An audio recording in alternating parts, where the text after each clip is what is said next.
সমাজ কল্যাণ মন্ত্রী আলী আহসান মোহাম্মদ মুজাহিদ এই যে আজকে বিধবা ভাতা, বয়স্ক ভাতা, বিধ্বস্ত ভাতা এই সব কিছুর ব্যাপারে উনি একটি সুন্দর ক্যাটাগরি এবং নিয়ম নীতির মাধ্যমেই এই প্রকল্পটি চালু করেছিলেন। কিন্তু গত 18 বছরে আমরা যেটা দেখতে পাই, সমস্ত নির্বাচনী এলাকাগুলোতে ওই ফ্যাসিস্ট যারা ছিল তাদের নিজস্ব লোকদেরকেই এই সমস্ত ক্যাটাগরিতে তারা ভাতা দিয়েছে। আমি মাননীয় মন্ত্রী মহোদয়ের কাছে জানতে চাই, 18 বছরের এই যে অনিয়ম, এই যে বিধি বহির্ভূতভাবে শুধু দলীয়ভাবে যে সমাজের এই প্রকল্পগুলো চালুর ব্যাপারে যে সমস্ত দুর্নীতি হয়েছে, এই দুর্নীতির ব্যাপারে আপনারা কোনো পদক্ষেপ নেবেন কিনা এবং পদক্ষেপ নিলে কিভাবে বাস্তবায়ন করবেন, এক। আর 2 নাম্বার হলো যেই তালিকাটা ছিল সেই তালিকাটা তদন্ত করে সঠিক একটা তালিকা প্রণয়ন করে আমাদের বিরোধী দল, সরকারি দল, সম্মানিত সদস্যদের সাথে সেই সমাজ কল্যাণ অফিসার পরামর্শ করে একটি তালিকা প্রণয়নের জন্য আপনার পক্ষ থেকে নির্দেশ দিবেন কিনা, এই বিষয়টা আমি মাননীয় মন্ত্রী মহোদয়ের কাছে জানতে চাই। আপনাকে অসংখ্য ধন্যবাদ। মাননীয় প্রতিমন্ত্রী। মাননীয় সংসদ সদস্য, আপনাকে অসংখ্য ধন্যবাদ। মাননীয় স্পিকার, প্রথমে তো এই প্রোগ্রামগুলো চালু করেন আমাদের সাবেক 3 বারের সফল প্রধানমন্ত্রী বেগম খালেদা জিয়া এবং পরবর্তীতে এগুলো ইমপ্লিমেন্ট করেন অন্যান্য সরকার। আমি মাননীয় স্পিকার আপনার মাধ্যমে মাননীয় সংসদ সদস্যকে জানাতে চাই যে লিস্ট যেগুলো করা হয়েছে, আমি আগেও বলেছি যে এখানে অনেক ধরনের স্বজনপ্রীতি করা হয়েছিল বিগত সময়গুলোতে। আমরা চেষ্টা করছি যে বিষয়টা লিস্টেড না, কারা প্রকৃত বেনিফিশিয়ারি হওয়ার যোগ্য সেই জিনিসটা আইডেন্টিফাই করার জন্য। যারা প্রকৃত অর্থে বিভিন্ন ভাতা পাওয়ার যোগ্য তাদেরকে আমরা এই ভাতাগুলো দেওয়ার জন্য চেষ্টা করব এবং অবশ্যই আমিও মনে করি যে একটি রিশাফল করে এগুলো এন্ড পর্যায়ে একটু রিচেক করে নিয়ে যদি আমরা লিস্টগুলোকে আবার ঠিক করি, আমরা সেটা করার ব্যবস্থা করব। অলরেডি আমরা সেই মোতাবেক কাজও শুরু করেছি। বিভিন্ন উপজেলাতে আমরা এগুলো একটি কমিটি গঠনের সিদ্ধান্ত নিয়েছি এবং সেভাবে যেন লিস্টগুলোকে রিচেক করে সত্যিকার অর্থে বেনিফিশিয়ারি তারা যেন এই কার্ডগুলো পায়, সুযোগগুলো পায়। সত্যিকার অর্থে আমরা যেটা করতে চাই যে একটা মানুষের জীবনমানের উন্নয়ন করতে চাই। সো সেই জায়গাটা যেন যাদের প্রয়োজন তাদের কাছে জিনিসগুলো পৌঁছায়, সেই বিষয়ে আমরা সচেতন থাকবো অবশ্যই, ইনশাআল্লাহ। অনেক ধন্যবাদ। ধন্যবাদ মাননীয় প্রতিমন্ত্রী। মাননীয় সদস্য গাজী নজরুল ইসলাম, সাতক্ষীরা, প্রশ্নটা সংক্ষিপ্ত করবেন। মাননীয় স্পিকার, আপনাকে অসংখ্য ধন্যবাদ। আজকের এই জাতীয় সংসদে প্রথম কথা বলবার সুযোগ দেওয়ার জন্য আল্লাহর শুকরিয়া আদায় করছি। আর আমার এলাকায় 108 সাতক্ষীরা 4 শ্যামনগরের পক্ষ থেকে যেসব জনগণ আমাকে এখানে পাঠাবার ব্যবস্থা করেছে, তৃতীয়বারের মতো আমার এলাকাবাসীকে আমি ধন্যবাদ জানাচ্ছি। মাননীয় স্পিকার, গত 18 বছর আমি অনেক নিগৃহীত হয়েছি। আমার নামেও 100-র অধিক মামলা দেওয়া হয়েছিল। 16 বছর পালিয়ে বেরিয়েছি। আল্লাহ পাক মেহরবানি করে আবার সুযোগ দিয়েছেন। জুলাই যোদ্ধাদের অকৃত্রিম ত্যাগ এবং তিতিক্ষার ফলে আজকে যে সংসদ অধিষ্ঠিত হয়েছে তাদেরকে আমি শ্রদ্ধা জানাচ্ছি এবং তাদের যে সংস্কার কার্যক্রম যাতে আমরা সংসদে এটাকে আমরা পুনরায় সংগঠিত করতে পারি, এ আহ্বান আমি আপনার মাধ্যমে জানাচ্ছি। দ্বিতীয় কথা হলো, প্রথম দ্বিতীয় কথা নেই, প্রশ্ন করুন। মাননীয় মন্ত্রী মহোদয়ের কাছে আমার প্রশ্ন হলো, সমাজ কল্যাণ মন্ত্রণালয়ের অধীনে আমার এলাকা হলো কোস্টাল বেল্ট এলাকা, সুন্দরবন সন্নিহিত এলাকা। জঙ্গলে আমার আগে প্রায় 30 থেকে 40% লোক জঙ্গলে তার জীবিকা নির্বাহ করে। তারা যখন উপকৃত হয়, সরকার অনেক ট্যাক্স পায়, এখান থেকে উপকৃত হয়। এই জঙ্গলে যারা বাঘের পেটে চলে যায়, এদেরকে মানুষ, পুরুষ লোক মারা গেলে যে বিধবা হলো তাকে বাঘ বিধবা বলা হয়ে থাকে। আমাদের জনাব মন্ত্রী সাবেক আলী আহসান মোহাম্মদ মুজাহিদ আমলের সময় ওই বাঘ বিধবা এবং তার পরিবারের সদস্যদের ভরণ পোষণের জন্য একটা প্রতিষ্ঠান করার পরিকল্পনা করা হয়েছিল। তার কাগজপত্র আমার কাছে আছে, ম্যানুস্ক্রিপ্ট তৈরি করা হয়েছিল। সেখানে জমি অধিগ্রহণও করা হয়েছিল। একটা ঘর তৈরি করে, প্রতিষ্ঠান তৈরি করে তাদের লেখাপড়া শেখার ব্যবস্থা করার চিন্তা করা হয়েছিল। কিন্তু পরবর্তী পর্যায়ে সেটা আর সামনে এগোয়নি। আমি মাননীয় মন্ত্রী মহোদয়কে দাবি করতে চাই আপনার মাধ্যমে যে মাননীয় সমাজ কল্যাণ মন্ত্রী মহোদয় আমার এলাকায় বাঘ বিধবাদের জন্য আলাদা কোনো ভাতার ব্যবস্থা করবেন কিনা, আর তাদের ফ্যামিলির জন্য ভরণ পোষণ, ছেলে মেয়েদের লেখাপড়ার জন্য ওই যে প্রতিষ্ঠানটা করার পরিকল্পনা হয়েছিল সেটা বাস্তবায়ন করবেন কিনা। আপনাকে অসংখ্য ধন্যবাদ।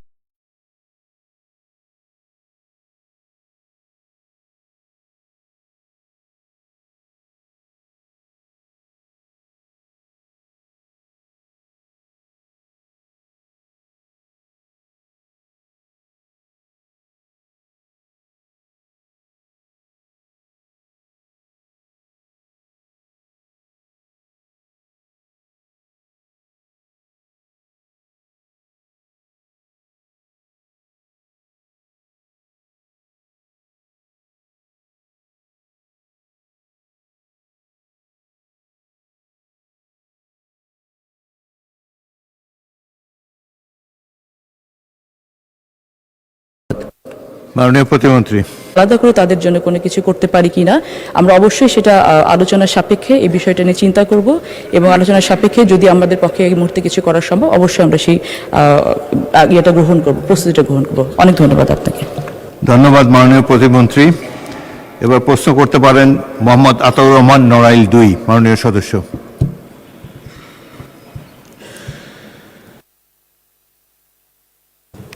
মাননীয় স্পিকার, আপনাকে ধন্যবাদ জানাই। আজকের এই সংসদে বসা, কথা বলা এবং এই ত্রয়োদশ জাতীয় সংসদ নির্বাচন এটা সম্পূর্ণই আমার জন্য একটি ঐতিহাসিক ঘটনা। আমার জীবনে ভোটার হওয়ার পরে এইবারই প্রথম ভোট দিতে পেরেছি। এইবারই প্রথম আমি নির্বাচনে প্রতিদ্বন্দ্বিতা করে প্রথম এমপি নির্বাচিত হয়ে আজকে এখানে দাঁড়িয়ে প্রথম কথা বলছি। সব কথাগুলো আমার জন্য অত্যন্ত স্মরণীয়। তা আজ আমি এখানে দাঁড়িয়ে আমি আমার নির্বাচনী এলাকার সকল জনগণকে ধন্যবাদ জানাই। পাশাপাশি মাননীয় মন্ত্রী মহোদয়ের কাছে আমার প্রশ্ন যে আমরা ইতিপূর্বে দেখেছি যে কোনো নির্বাচিত প্রতিনিধি যারা থাকেন তারা যদি সরকার দলীয় না হয় তাহলে সে এলাকায় দেখা যায় যে সরকার দলীয়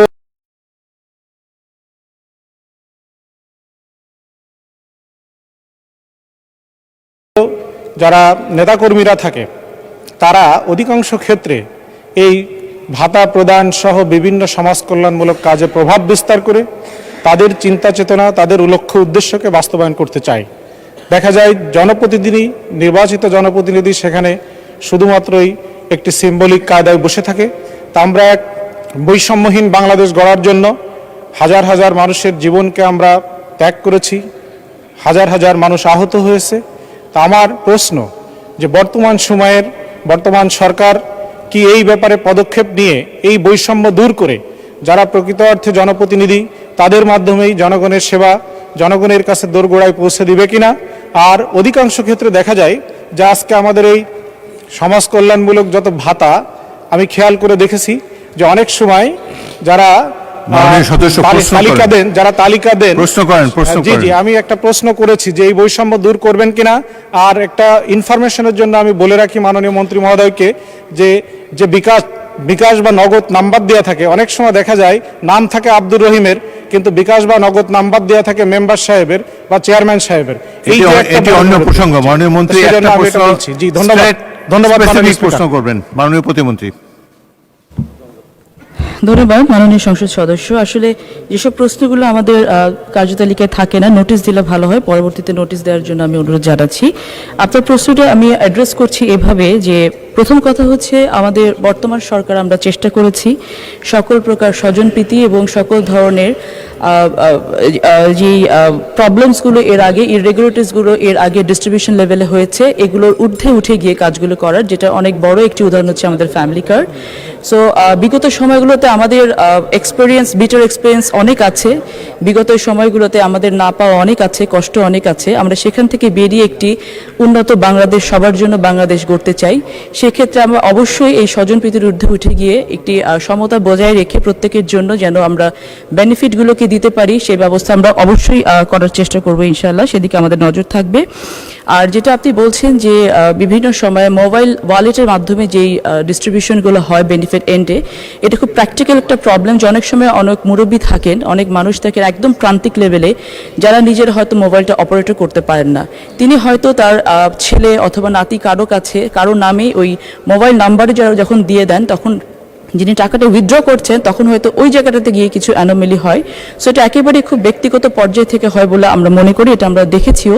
তারপরেও আমরা চেষ্টা করব এই বিষয়গুলো, যেহেতু একজন মানুষ যাকে এই টাকাটা দেওয়া হচ্ছে 500 হোক 700 হোক, এই টাকা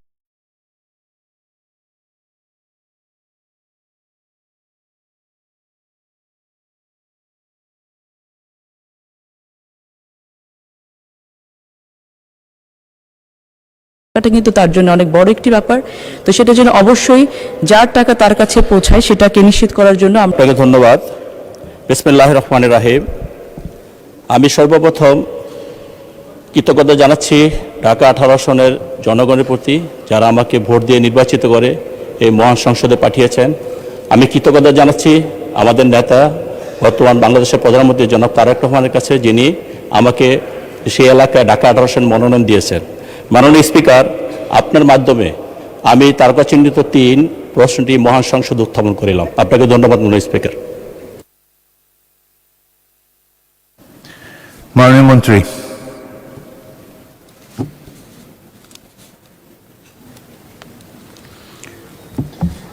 জনাব এহসানুল হক মিলন।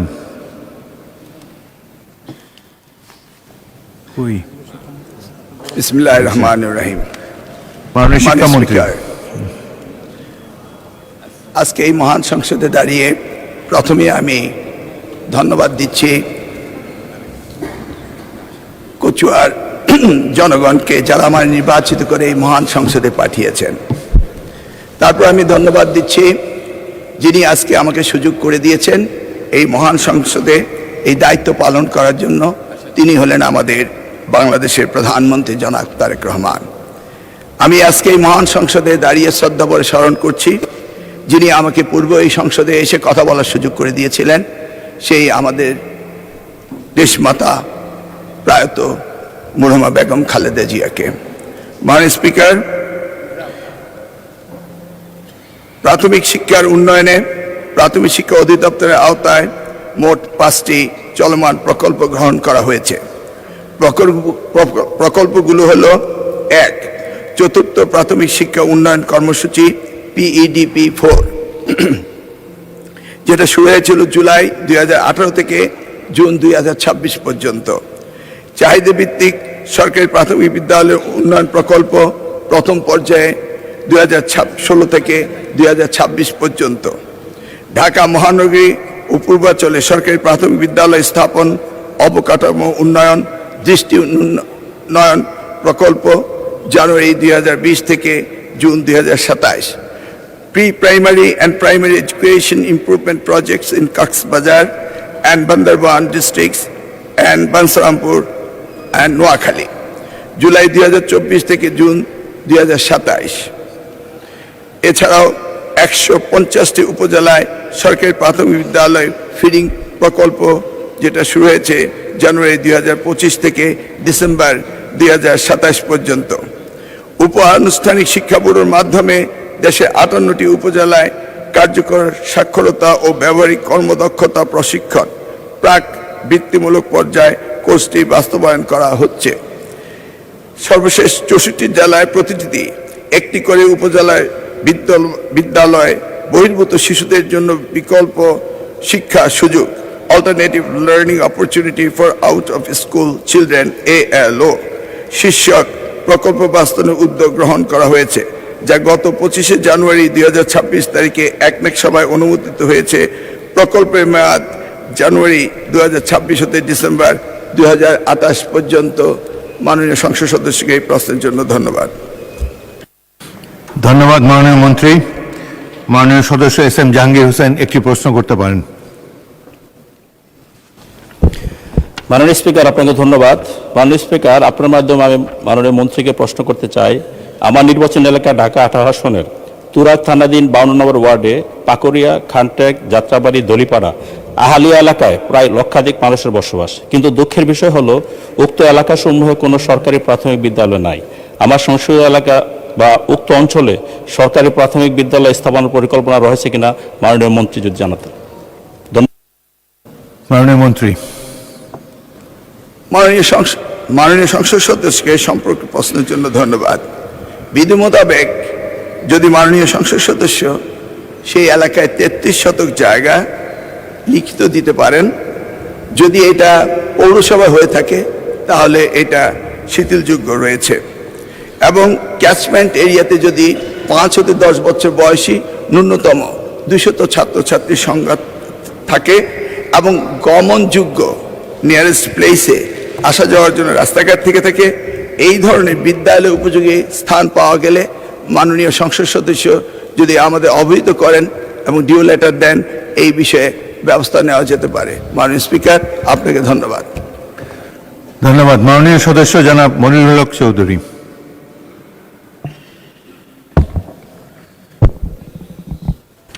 মাননীয় স্পিকার, আপনাকে ধন্যবাদ, অভিনন্দন।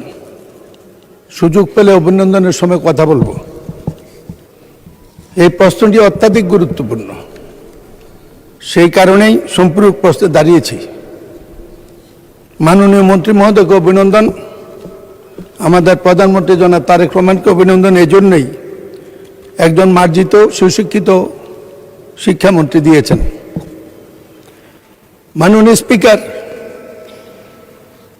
বিগত দিনে বিশেষ করে গত 15-17 বছরে দেশের সব কিছুই ধ্বংস হয়ে গেছে। সবচেয়ে ধ্বংস হয়েছে শিক্ষা ব্যবস্থা। শিক্ষা বলতে কুশিক্ষায় পরিণত হয়েছে।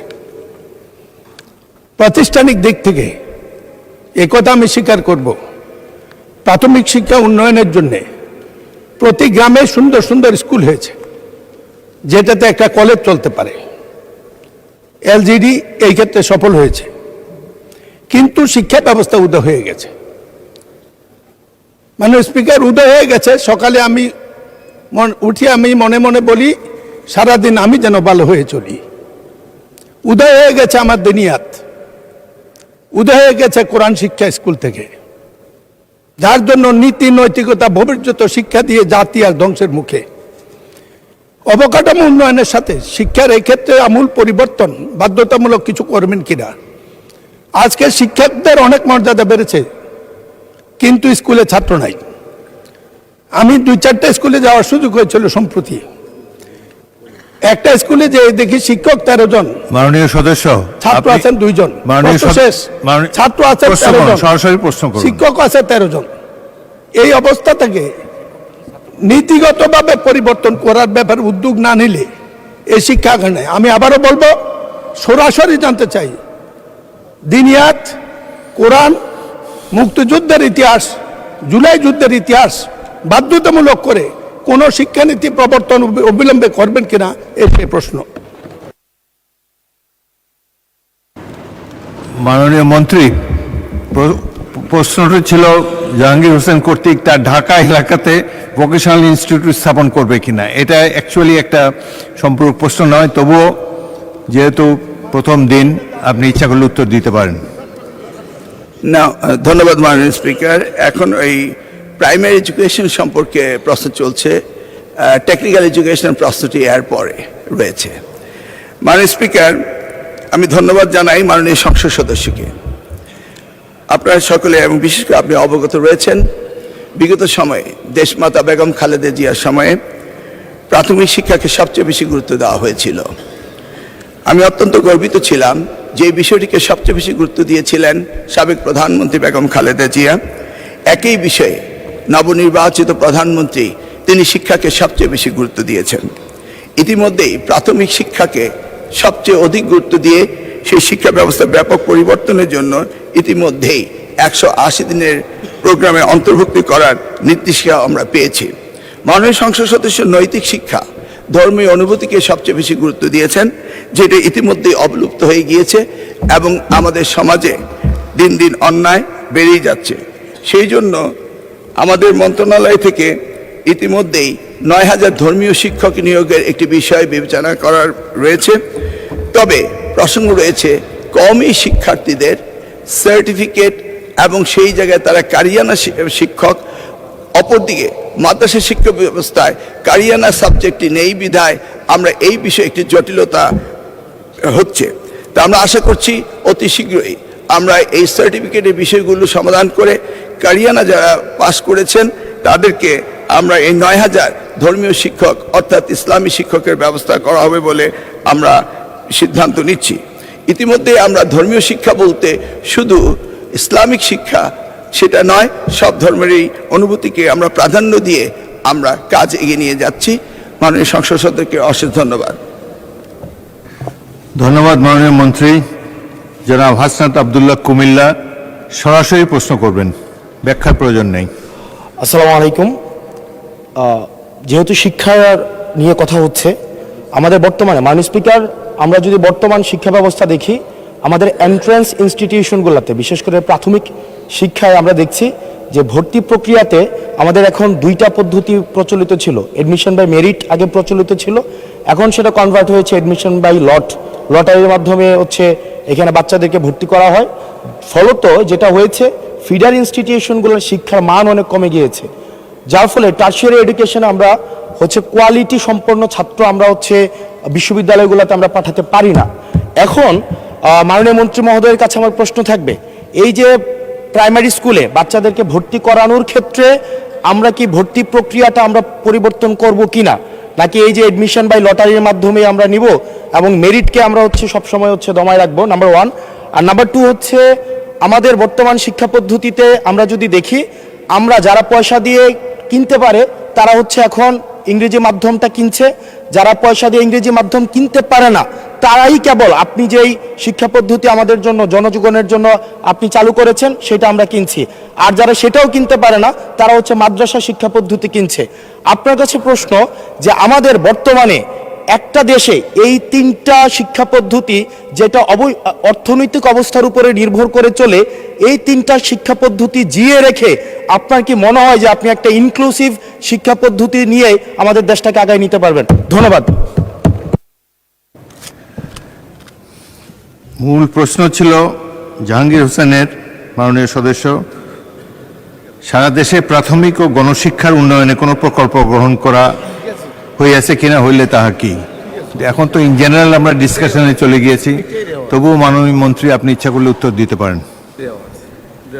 ধন্যবাদ মাননীয় স্পিকার, ধন্যবাদ মাননীয় সংসদ সদস্যকে। যদিও তিনি ব্যাপকভাবে প্রশ্ন করেছেন, আমরা আশা করি এই মহান সংসদে এই বিষয়গুলি আলোচনা হওয়ার প্রয়োজন রয়েছে এবং তিনি করছেন। মূলত আমাদের দেশে শিক্ষা ব্যবস্থার জন্য রুরাল অ্যান্ড আরবান দুইটি সেকশন রয়েছে। এখন গ্রামীণ জনপদে যে প্রতিষ্ঠানগুলো রয়েছে সেখানে প্রি প্রাইমারি স্কুল রয়েছে এবং ছাত্র সংখ্যা এতটা কম্পিটিটিভ নয়, সে কারণে সেখানে ভর্তি সমস্যা তেমন একটা হচ্ছে না। ঢাকা শহরগুলোতে আমাদের এই প্রাথমিক স্তরে ভর্তির একটি সমস্যা রয়েছে। এই জটিলতা নিরসনের জন্য বিগত সরকার লটারি সিস্টেম করেছিল, যেটা আদৌ আমার মনে হয় না যুক্তিসঙ্গত। তবে আগামী বছরে এই শিক্ষা ব্যবস্থা ভর্তি সিস্টেম কিভাবে করা হবে সেটা আনুষ্ঠানিকভাবে আমরা স্টেক হোল্ডারদের সাথে, অর্থাৎ অভিভাবকদের সাথে বিভিন্ন রকম সেমিনার সিম্পোজিয়াম করে মাননীয় সংসদ সদস্য সকলের অভিমত নিয়ে একটি জনমত সৃষ্টি করে আমরা আগামী 2027 জানুয়ারি ভর্তির বিষয়ে চিন্তা করব। তিনি আরেকটি বিষয় উপস্থাপন করেছেন, আমাদের 3 ডাইমেনশনাল যে শিক্ষা ব্যবস্থা রয়েছে সেটাকে সমন্বিত করা। ধর্মীয় অনুভূতিতে ইবতেদায়ী রয়েছে, মাদ্রাসার মধ্যে রয়েছে, কওমিতে রয়েছে, ইংলিশ মিডিয়াম রয়েছে, বাংলা মিডিয়াম রয়েছে, সবগুলিকে সমন্বিত করা একটি জটিল ব্যাপার রয়েছে। তবু আমরা ইতিমধ্যে কমিটি করেছি ইংলিশ মিডিয়াম স্কুলগুলোকে সরকারের আওতায় এনে তাদেরকে কিভাবে আমাদের যুগোপযোগী শিক্ষা ব্যবস্থা বাংলাদেশের দেশের নিয়মকানুন মেনে করা যায় সেই বিষয়ে আমরা কাজ করছি। ইতিমধ্যে আমরা কমিটি গঠন করে তাদের সাথে যোগাযোগ করছি। দ্বিতীয়টি হলো ইবতেদায়ী শিক্ষা ব্যবস্থা, সেটাকেও আমরা ইতিমধ্যেই সেই বিষয়ে ব্যাপক কাজ শুরু করেছি। আর কওমি শিক্ষা ব্যবস্থাকে কিভাবে অন্তর্ভুক্ত করা যায়, কারণ একটি দেশে বিভিন্ন শিক্ষা ব্যবস্থা না থেকে কিভাবে শিক্ষা ব্যবস্থা সমন্বিত করা যায় সেই ব্যাপারে সরকারের পক্ষ থেকে প্রচেষ্টা এবং উদ্যোগ আমরা নিচ্ছি। ইনশাআল্লাহ আগামী দিনগুলোতে পর্যায়ক্রমে আপনারা দেখতে পাবেন। আপনাকে অশেষ ধন্যবাদ। ধন্যবাদ। দেওয়ান মোহাম্মদ সালাউদ্দিন, ঢাকা 19।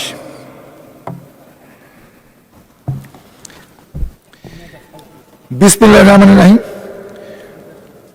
প্রথমে আমি 192 ঢাকা 19 সাবা আশুলিয়া ভোটারদের ধন্যবাদ জানাতে চাই, যারা আমাকে তৃতীয়বারের মতো এই সংসদে কথা বলার জন্য পাঠিয়েছেন। আমি মাননীয় প্রধানমন্ত্রীকে ধন্যবাদ জানাতে চাই যে একজন মাননীয় সংসদ সদস্য, সুযোগ্য সংসদ সদস্য, যার নেতৃত্বে 2001 থেকে 6 সাল পর্যন্ত নকলমুক্ত পরীক্ষা ব্যবস্থা যিনি বাস্তবায়ন করেছেন। মাননীয় মন্ত্রী মহোদয়ের কাছে আমি প্রশ্ন করতে চাই, সরকারি প্রাথমিক শিক্ষা প্রতিষ্ঠানে যারা চাকরি করছেন, একটা নিয়ম আছে যে যখন শূন্য পদ হয়, রিটায়ারমেন্টে যায়, তখন ওই এলাকায় যারা বাসিন্দা, যাদের ঠিকানা আছে, যারা চাকরি করার সময় ওই এলাকার ঠিকানা দিয়েছে, ওই এলাকার ভোটার, তাদেরকে সেখানে পদায়ন করার জন্য, বদলি করার জন্য একটা করা হয় এবং বাইরের থেকে 10%-এর বেশি শিক্ষক সেখানে আসতে পারবেন না। কিন্তু আমি দুঃখের সাথে জানাচ্ছি, আমি এই এলাকার সংসদ সদস্য হিসাবে যে এই মুহূর্তে প্রায় 40% শিক্ষক যখনই খালি হচ্ছে, বাইরের থেকে শিক্ষক এখানে পদায়ন হচ্ছেন, চাকরি করছেন। এটা দীর্ঘদিন ধরে একটি সমস্যা। এর আগে হাইকোর্টে রিট করে এটা বন্ধ করা হয়েছিল। এটি একটি জনগণের ভোটে নির্বাচিত সরকার 2/3 মেজরিটি নিয়ে আসছে, আমরা নির্বাচিত হয়েছি। আমরা চাই না যেন এটা হাইকোর্টে না যেতে হয়। নিয়ম আছে, মাননীয় মন্ত্রী মহোদয়, সাভারের শিক্ষকদের দুঃখ দুর্ভোগ করার জন্য আপনি উদ্যোগ নেবেন কিনা, যাতে সাভারের বাসিন্দা যাতে এখানে পদ খালি হলে যারা এখানে চাকরি করেন অন্য জায়গায়, তারা যখন এখানে বদলি হয়ে আসতে পারেন। মাননীয় মন্ত্রী মহোদয় যদি একটু বলতেন। মাননীয় স্পিকার, আপনাকে ধন্যবাদ। মাননীয় মন্ত্রী। মাননীয় স্পিকার, মাননীয় সংসদ সদস্যকে অশেষ ধন্যবাদ। তিনি আসলে একটি গুরুত্বপূর্ণ বিষয় অ্যাড্রেস করেছেন। প্রথমত, বিগত দিনগুলোতে প্রাথমিক শিক্ষকদেরকে এলাকার বাইরে যাওয়ার কোনো নিয়ম ছিল না। পরবর্তীতে বিগত সরকার এই সিস্টেমটিকে কম্পিউটারাইজ করেছেন এবং কম্পিউটারের ইনস্ট্রাকশন অনুযায়ী এই ট্রান্সফারগুলো হতো। যেহেতু সাভার ঢাকারই একটি অংশ, সেই কারণে সারা বাংলাদেশ থেকে সুযোগ পেলেই তারা চায় যে ঢাকা শহর বা জেলা শহরগুলিতে যাওয়ার জন্য। এই কম্পিউটার অ্যাপসে যে পদ্ধতিগুলি রয়েছে, সেখানে কিছু সংরক্ষণ পদ্ধতি আমাদের যুক্ত করতে হবে। এই বিষয়টি আমরা খতিয়ে দেখছি, কিভাবে অ্যালোকেশনের মধ্যে আংশিক বাইরে এবং অধিকাংশ ওই এলাকার হতে পারে, সেগুলোকে আমাদের কম্পিউটার প্রোগ্রামের পরিবর্তন আনার জন্য আমরা ইতিমধ্যে আলোচনা করেছি। ধন্যবাদ। ধন্যবাদ মাননীয় মন্ত্রী। পরবর্তী প্রশ্ন, তারকা চিহ্নিত প্রশ্ন 4, মাননীয় সদস্য জনাব আবুল কালাম সিদ্দিকী, টাঙ্গাইল 7।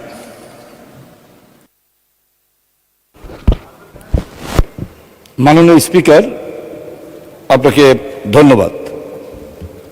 আপনার মাধ্যমে তারকা চিহ্নিত প্রশ্ন 4 মহান সংসদে উত্থাপন করছি।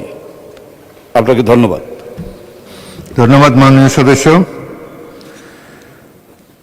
মাননীয় মন্ত্রী,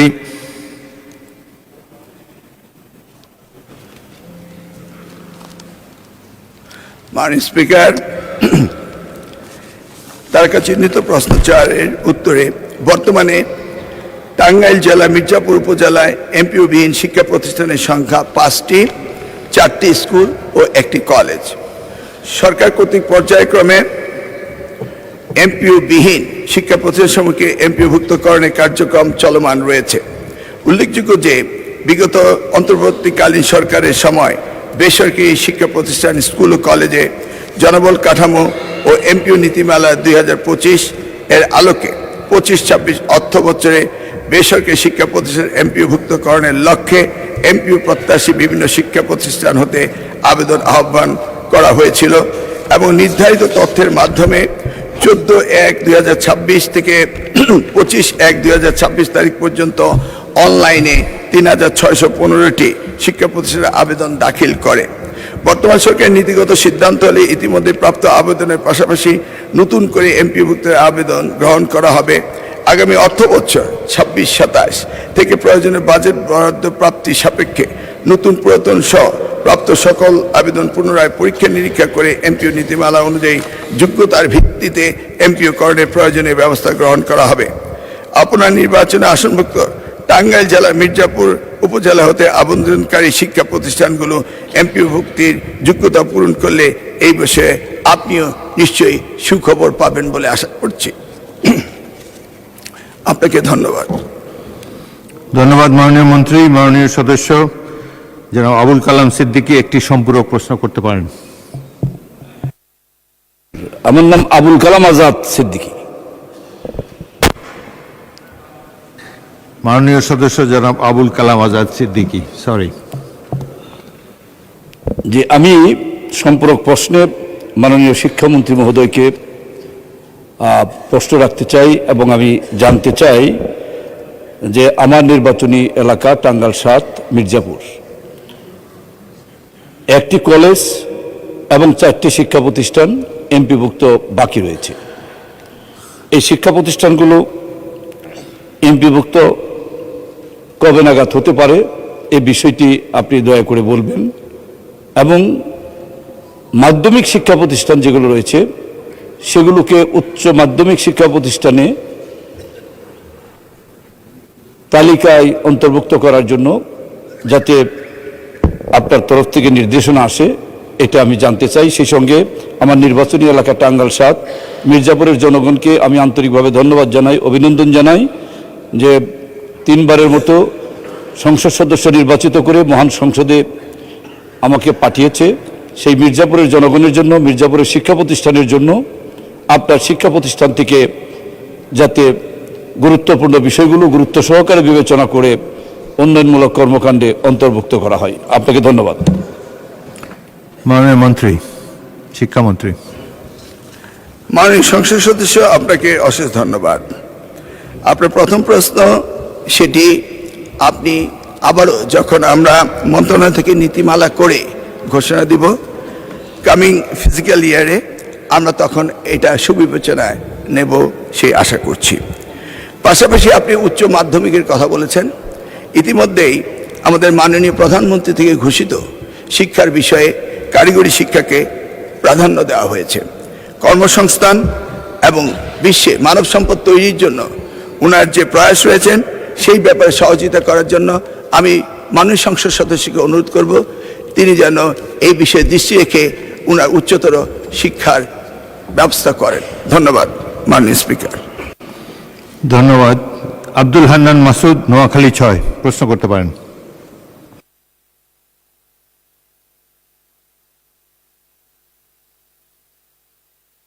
এর জন্য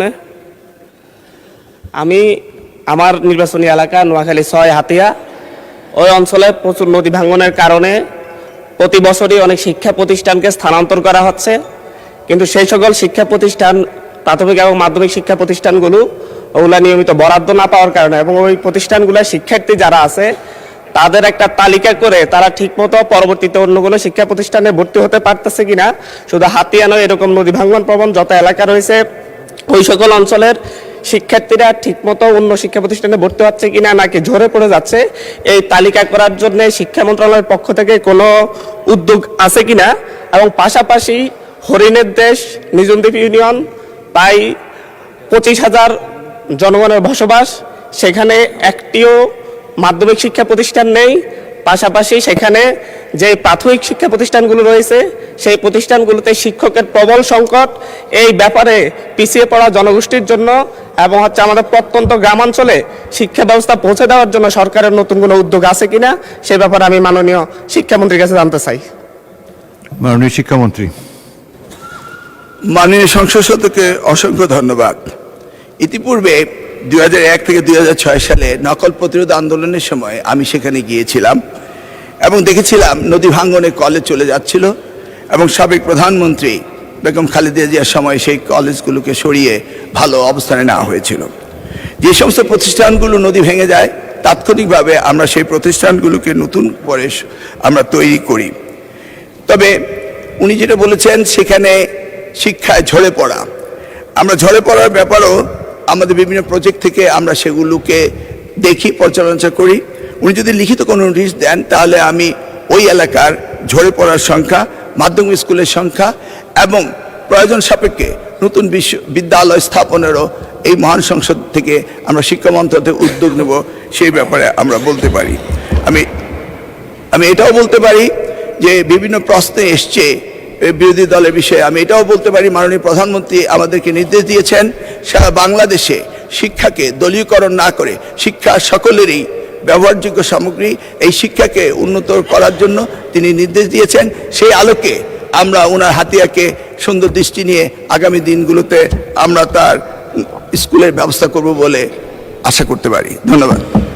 ধন্যবাদ। মোহাম্মদ আনোয়ারুল ইসলাম, কুড়িগ্রাম 1।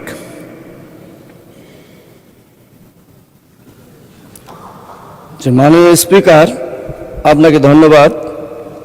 সেই সাথে আমার নির্বাচনী এলাকা 25 কুড়িগ্রাম 1 আসনের সর্বস্তরের জনসাধারণকে জানাই আন্তরিক ধন্যবাদ ও শুভেচ্ছা। আমার মাননীয় শিক্ষামন্ত্রীর কাছে প্রশ্ন, আমাদের মাননীয় সাবেক প্রধানমন্ত্রী বেগম খালেদা জিয়া জাতীয় বিশ্ববিদ্যালয় প্রতিষ্ঠা করেছেন এবং পরবর্তীতে বেসরকারি প্রতিষ্ঠানে, বেসরকারি কলেজগুলোতে অনার্স খোলার জন্য এবং মাস্টার্স খোলার জন্য অনুমতি দেওয়া হয়েছে, কিন্তু দীর্ঘদিন থেকে তারা এখন পর্যন্ত এমপিওভুক্ত হচ্ছে না ওই শিক্ষকগুলো। যদিও বিশ্ববিদ্যালয় এবং মাধ্যমিক উচ্চ শিক্ষা অধিদপ্তরের নিয়ম অনুযায়ী তাদেরকে নিয়োগ দেওয়া হয়েছে। ইতিমধ্যেই এই অন্তর্বর্তীকালীন সরকারের সময়ে নীতিগত সিদ্ধান্ত হয়েছে। আমি মাননীয় মন্ত্রীর কাছে জানতে চাই যে আমার এই অনার্স এবং মাস্টার্সের শিক্ষকদের এমপিওভুক্ত করার ব্যাপারে আপনার কি পদক্ষেপ রয়েছে আমি জানতে চাই। ধন্যবাদ। মাননীয় মন্ত্রী। মাননীয় স্পিকার, আপনার মাধ্যমে মাননীয় সংসদ সদস্যকে অশেষ ধন্যবাদ। এমপিওভুক্তের আমাদের নীতিমালা রয়েছে, সেই নীতিমালা অনুযায়ী উনি আবেদন করলে অবশ্যই তিনি এই বিষয়ে সমাধান পাবেন।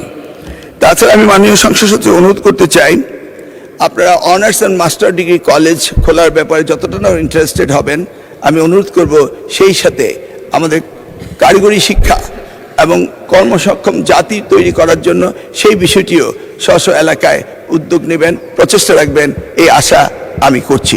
ধন্যবাদ। ধন্যবাদ। পরবর্তী প্রশ্ন, তারকা চিহ্নিত প্রশ্ন 5, মাননীয় সদস্য মোহাম্মদ আখতারুজ্জামান মিয়া, দিনাজপুর 4, উত্থাপন করুন।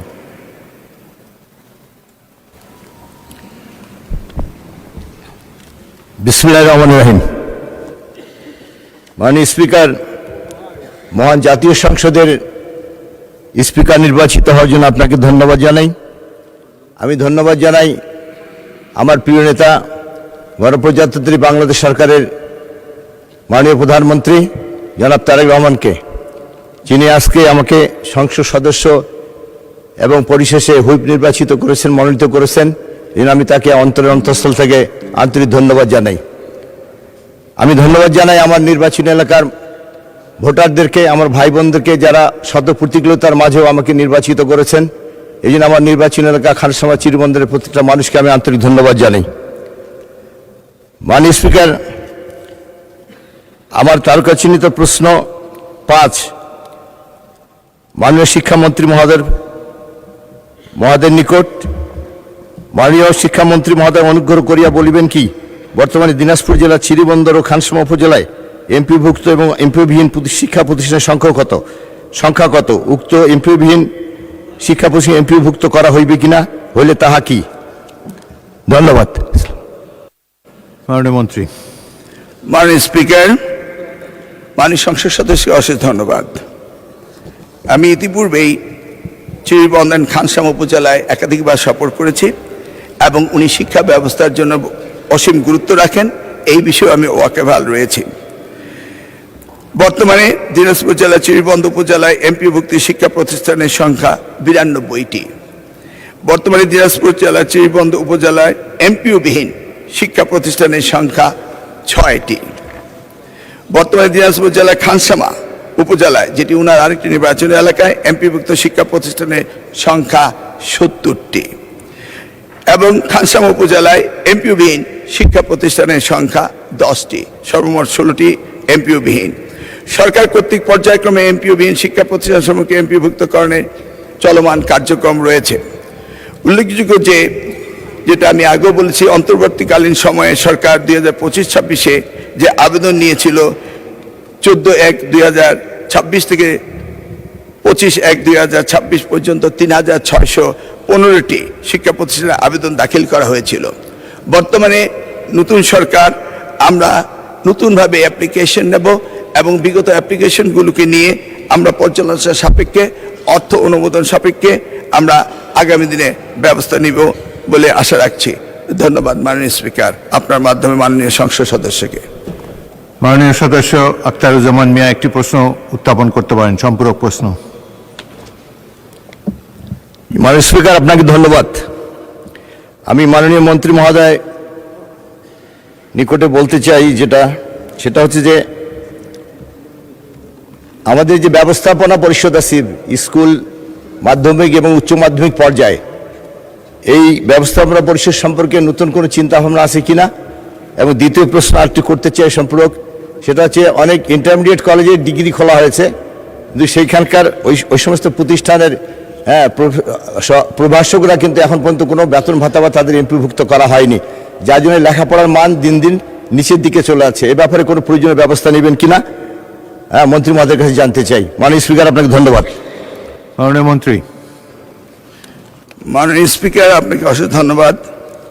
ওনার প্রথম প্রশ্নে ম্যানেজমেন্ট কমিটি সম্পর্কে আমরা মন্ত্রণা পর্যায়ে ব্যাপক আলোচনা করেছি এবং সেই আলোচনাগুলি পরবর্তীতে আমরা মাননীয় প্রধানমন্ত্রী এবং স্টেক হোল্ডার সকলের সাথে আলোচনা করে আমরা শিক্ষাকে গুরুত্ব দিয়ে অধিকতর শিক্ষিত এবং শিক্ষা অনুরাগীদেরকে এই ম্যানেজমেন্ট কমিটিতে রাখার জন্য আমরা সিদ্ধান্ত নিতে যাচ্ছি। সেটা আলোচনা সাপেক্ষে কিছুদিনের মধ্যে ঘোষণা করা হবে।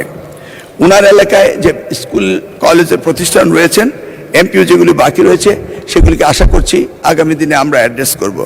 ইতিমধ্যে আমি মাননীয় সংসদ সচিবকে অনুরোধ করব, উনার ব্যাপক প্রতিষ্ঠান রয়েছে সেগুলিতে যেন তিনি পর্যায়ক্রমে এসএসসি এবং এইচএসসি ভোকেশনাল এবং কারিগরি শিক্ষার দিকে তিনি আস্তে আস্তে ধাপে ধাপে অগ্রসর হন। সেটি হচ্ছে আমাদের প্রধানমন্ত্রীর প্রত্যাশা। এই বলে ধন্যবাদ দিয়ে শেষ করছি। মাননীয় স্পিকার, আপনাকে ধন্যবাদ। জনাব হাবিবুল ইসলাম, পাবনা।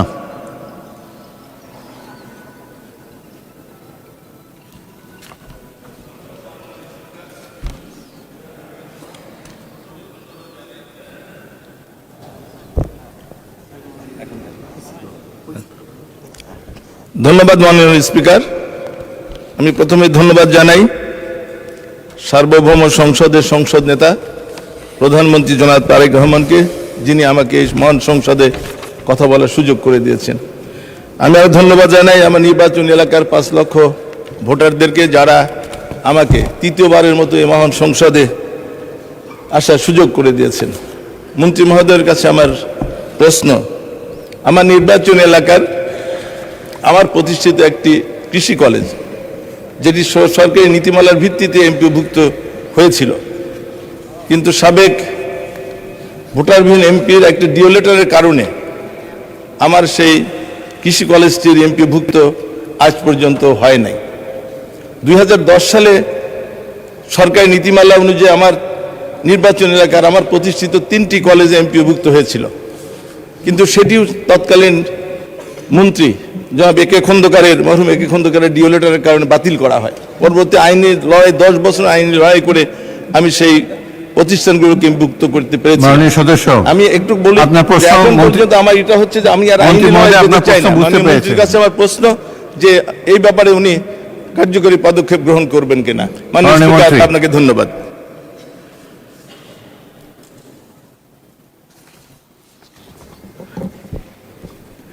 মাননীয় স্পিকার, মাননীয় সংসদ সদস্যকে অশেষ ধন্যবাদ। আমি ওনাকে এতটুকু বলবো যে ওনার বিগত দিনের যে শিক্ষায় যে সমস্ত সমস্যাগুলি রয়েছে, সেই সমস্ত সমস্যাগুলি যদি উনি অ্যাড্রেস করেন আমার সাথে, প্রত্যেকটি আমরা অ্যাড্রেস করব এবং যা যা বলেছেন সেগুলি নিয়ে তিনি আমাদের সাথে যোগাযোগ করলে আমরা খতিয়ে দেখব এবং এগুলিকে আমি অ্যাড্রেস করব। ধন্যবাদ। ধন্যবাদ। প্রশ্নোত্তরকাল শেষ, 1 ঘন্টা অতিবাহিত হয়েছে। এখন জরুরি জনগুরুত্ব সম্পন্ন বিষয় সম্পর্কে মনোযোগ আকর্ষণ, বিধি 71।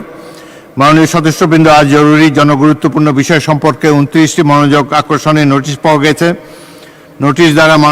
নোটিশদাতা মাননীয় সদস্যগণ হলেন এস.এম. জাহাঙ্গীর হোসেন, ঢাকা 18; মোহাম্মদ আখতারুজ্জামান মিয়া, দিনাজপুর 4; মোহাম্মদ শামীম কায়সার, গাইবান্ধা 4; জনাব সরওয়ার জামাল নিজাম, চট্টগ্রাম 13; জনাব মোহাম্মদ সালমান ওমর, ময়মনসিংহ 1; জনাব ইয়ে সুলতান মাহমুদ বাবু, জামালপুর 2; জনাব রেজা আহমদ, কুষ্টিয়া 1; জনাব আবুল কালাম আজাদ সিদ্দিকী, টাঙ্গাইল 7; জনাব ইকরামুল বারী টিপু, নওগাঁ 4; জনাব ফখরুদ্দিন আহমদ, ময়মনসিংহ 11; জনাব এ.এম. মাহমুদউদ্দিন, নোয়াখালী 1; জনাব জালাল উদ্দিন, চাঁদপুর 2; জনাব লুৎফুর রহমান, কক্সবাজার 3; জনাব আবু ওয়াহাব আকন্দ ওয়াহিদ, ময়মনসিংহ 4; দেওয়ান মোহাম্মদ সালাউদ্দিন, ঢাকা 19; মোহাম্মদ আব্দুল মান্নান, ব্রাহ্মণবাড়িয়া 5; জনাব মোহাম্মদ জাহানদার আলী মিয়া, মাদারীপুর 2; জনাব আজহারুল ইসলাম মান্নান, নারায়ণগঞ্জ 3; জনাব মোহাম্মদ ফখরুল ইসলাম, নোয়াখালী 5; জনাব মোহাম্মদ আখতারুজ্জামান, ময়মনসিংহ 10; মোহাম্মদ আলমগীর মোহাম্মদ মাহমুদুল্লাহ ফরিদ, কক্সবাজার 2; মোহাম্মদ আব্দুল গফুর, কুষ্টিয়া 2; গাজী এনামুল হক, যশোর 5; মোহাম্মদ আবুল হোসেন, সিলেট 5; জনাব জি.এম. নজরুল ইসলাম, সাতক্ষীরা 4; মোহাম্মদ জহিরুল ইসলাম, চট্টগ্রাম 16; মোহাম্মদ আব্দুল আলিম, বাগেরহাট 4; মোহাম্মদ সাদিক রিয়াজ, দিনাজপুর 2; রুকনউদ্দিন বাবুল, লালমনিরহাট 2। নোটিশগুলোর মধ্য থেকে আমি মাননীয় সংসদ সদস্য মোহাম্মদ আখতারুজ্জামান মিয়া দিনাজপুর 4, মোহাম্মদ শামীম কায়সার গাইবান্ধা 4 এবং রেজা আহমদ কুষ্টিয়াকে নোটিশগুলো গ্রহণ করলাম। বাকি নোটিশগুলো গ্রহণ করা সম্ভব হলো না বলে দুঃখিত। যাদের নোটিশ গ্রহণ করা সম্ভব হয়নি বিধি অনুযায়ী তাদের মধ্যে প্রত্যেককে নিজ নিজ নোটিশে বিষয়বস্তু সম্পর্কে 2 মিনিট করে সর্বোচ্চ 30 মিনিট বক্তব্য রাখার আহ্বান জানাচ্ছি। একজন 2 মিনিট করে সময় পাবেন। প্রথমেই মাননীয় সদস্য তালিকা অনুসারে জি মাননীয় বিরোধী দল নেতা উত্থাপন করুন।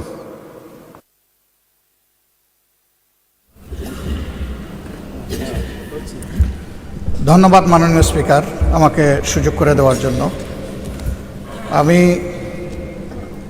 সময়ের বাধ্যবাধকতার কারণে এই বিষয়টি মহান এই সংসদে উত্থাপন করতে যাচ্ছি। জুলাই গণঅভ্যুত্থানের প্রেক্ষাপটে গঠিত এই সংসদ স্বাভাবিকভাবে তার নির্বাচনী প্রক্রিয়া আসেনি। এটি একটি প্রেসিডেন্সিয়াল অর্ডারের মাধ্যমে এসেছে। এই অর্ডারটি জারি করা হয়েছে 13 নভেম্বর 2025।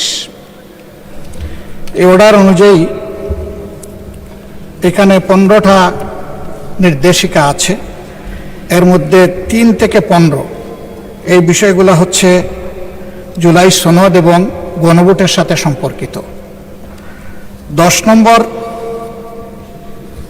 এই অর্ডারের 10 নম্বর বিষয়টা উল্লেখ করা হয়েছে পরিষদের অধিবেশন আহ্বান, কোরাম, ভোটদান ইত্যাদি সংসদ নির্বাচনের ফল ঘোষিত হওয়ার 30 পঞ্জিকা দিবসের মধ্যে যে পদ্ধতিতে জাতীয় সংসদের প্রথম অধিবেশন আহ্বান করা হইবে অনুরূপ পদ্ধতিতে পরিষদের প্রথম অধিবেশন আহ্বান করা হইবে। আমার বিষয়টা এখানেই কনসার্নের। আজকে 30তম পঞ্জিকা দিবস, কিন্তু এর মধ্যে এই অধিবেশন আহ্বান করা হয়নি। এই অধিবেশন কিভাবে আহ্বান করা হবে সেই ব্যাপারে সংবিধানের 72 অনুচ্ছেদে নির্দেশিকা রয়েছে। সরকারি বিজ্ঞপ্তি দ্বারা রাষ্ট্রপতি সংসদ আহ্বান স্থগিত ও ভঙ্গ করিবেন এবং সংসদ আহ্বানকালে রাষ্ট্রপতি প্রথম বৈঠকের সময় স্থান নির্ধারণ করিবেন। তবে আরও শর্ত থাকে যে এই দফার অধীন তাহার দায়িত্ব পালনে রাষ্ট্রপতি প্রধানমন্ত্রী কর্তৃক লিখিতভাবে প্রদত্ত পরামর্শ অনুযায়ী কার্য করিবেন। উদয় সম্পন্ন করার কথা ছিল। এখন আমরা ধরে নিচ্ছি নিশ্চয়ই মাননীয় প্রধানমন্ত্রীর লিখিত পরামর্শের কারণেই রাষ্ট্রপতি এই সভা আহ্বান করেছেন। এবং এখানে বাকি যে অর্ডারগুলো আছে সেই জায়গায় পরিষ্কার বলা হয়েছে যে পদ্ধতিতে সংসদের প্রথম অধিবেশন আহ্বান করা হবে ঠিক একই পদ্ধতিতে সংবিধান সংস্কার পরিষদেরও সভা আহ্বান করা হবে।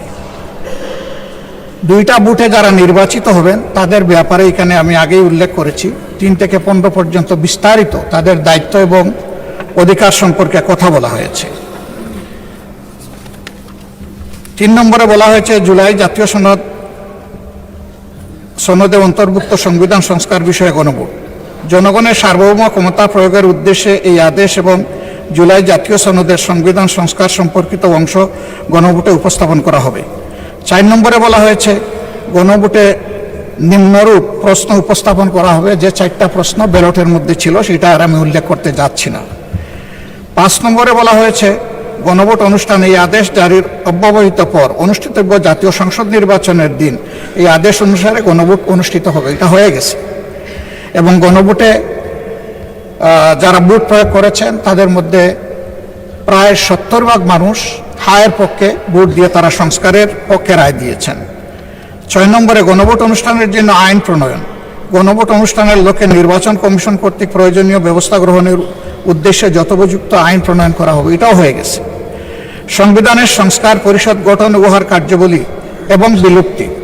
গণভোটে উপস্থাপিত প্রশ্নের উত্তরে প্রদত্ত সংখ্যাগরিষ্ঠ ভোট সূচক হইলে এই আদেশ জারির অব্যবহিত পর অনুষ্ঠিতব্য জাতীয় সংসদের সাধারণ নির্বাচনে নির্বাচিত প্রতিনিধিগণের সমন্বয়ে একটি সংবিধান সংস্কার পরিষদ গঠিত হইবে।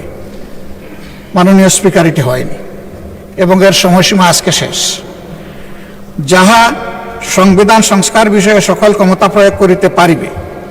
খ, উক্ত নির্বাচনে নির্বাচিত প্রতিনিধিগণ একসাথে জাতীয় সংসদের সদস্য হিসাবে এবং এই আদেশ অনুসারে সংবিধান সংস্কার পরিষদের সদস্য হিসাবে দায়িত্ব পালন করিবেন।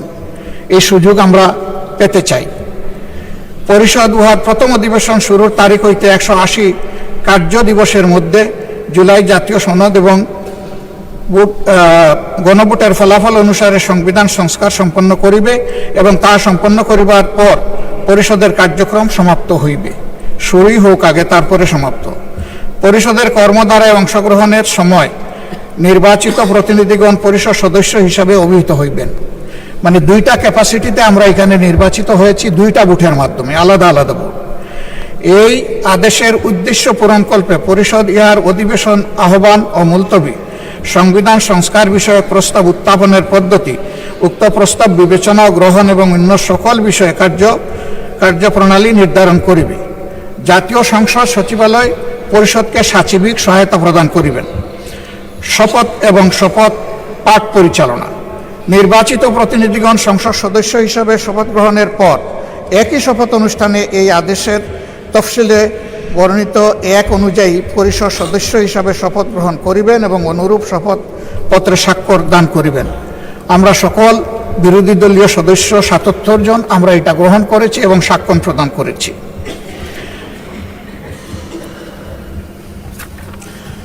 দশে আমি আগেই উল্লেখ করেছি, সংসদ নির্বাচনের ফল ঘোষিত হওয়ার 30 পঞ্জিকা দিবসের মধ্যে যে পদ্ধতিতে জাতীয় সংসদের প্রথম অধিবেশন আহ্বান করা হইবে, অনুরূপ পদ্ধতিতে পরিষদের প্রথম অধিবেশন আহ্বান করা হইবে। ধন্যবাদ মাননীয় বিরোধী দল নেতা, আপনার কথা আমরা বুঝতে পেরেছি। জি। এখন আমি ট্রেজারি বেঞ্চ থেকে এই সম্পর্কে বক্তব্য আশা করছি। ধন্যবাদ মাননীয় স্বরাষ্ট্রমন্ত্রী। মাননীয় স্পিকার, আপনাকে ধন্যবাদ। আপনি প্রথমত আমি প্রশ্ন রাখবো, মাননীয় বিরোধী দলীয় নেতাকে কোন বিধিতে এই সময় বিফোর 71 অ্যালাউ করেছেন? This is my point of order. Second হচ্ছে,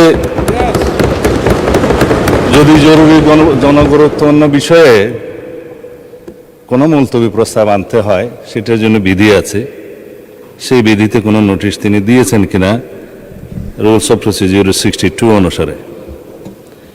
তৃতীয় প্রশ্ন হচ্ছে, যদি জরুরি জনগুরুত্বপূর্ণ বিষয়ে কোনো সংক্ষিপ্ত আলোচনা করতে হয়, সেই বিষয়ে বিধি 68 অনুসারে কোনো নোটিশ দিয়েছেন কিনা, এটা হচ্ছে আপনার প্রতি আমার প্রশ্ন। তারপরেও যেহেতু আপনি অ্যালাউ করেছেন, মাননীয় বিরোধী দলীয় নেতা যেহেতু কিছু প্রশ্ন উত্থাপন করেছে, জাতির উদ্দেশ্যে কিছু কথা বলতে হয়, না হলে পরিষ্কার হবে না। তিনি পুরো জুলাই জাতীয় সনদ সংবিধান সংস্কার বাস্তবায়ন আদেশ 2025 টপ টু বটম পড়েছেন, এ টু জেড। এটা আদেশ নম্বর 1/2025, 13 নভেম্বর।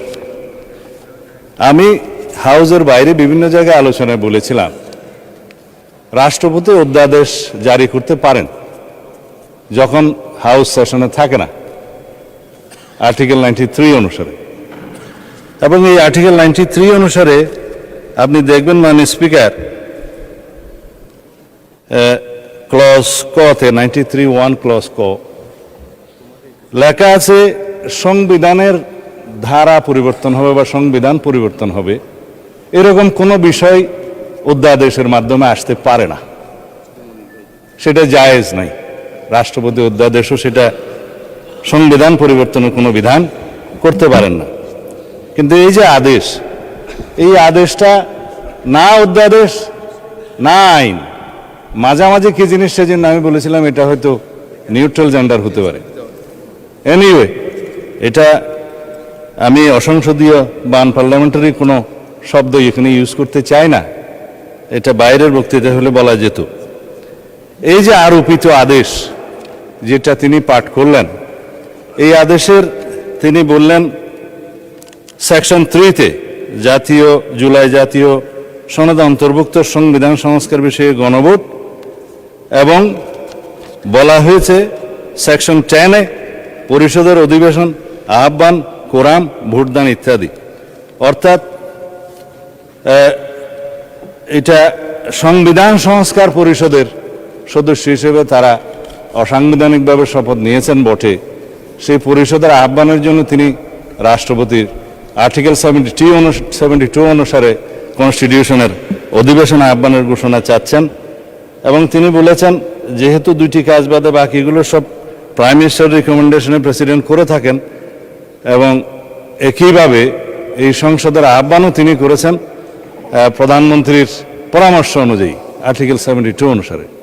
তো এইখানে প্রেসিডেন্টের ক্ষমতা, যে প্রধানমন্ত্রী পরামর্শ দিয়েছেন তিনি জাতীয় সংসদের অধিবেশন আহ্বান করবেন আর্টিকেল 72, এবং স্থান এবং সময় নির্ধারণ করবেন, করেছেন। আর্টিকেল 73 অনুসারে তিনি ভাষণ দেওয়ার কথা ভাষণ দিয়েছেন। আমাদের বিরোধী দলীয় বন্ধুরা ভাষণ শুনতে চাননি, চলে গিয়েছেন, ভালো কথা, কিন্তু সেই ভাষণের উপরে আলোচনার জন্য তিনি কালকে প্রস্তাব করেছেন 50 ঘন্টা বরাদ্দ করা হোক। এখন যদি রাষ্ট্রপতির ভাষণের উপরে 50 ঘন্টা আলোচনা হয়, ভালো, সংখ্যা অনুপাতে সেই সময় বরাদ্দ করা হবে, আমরা অ্যাপ্রিসিয়েট করি।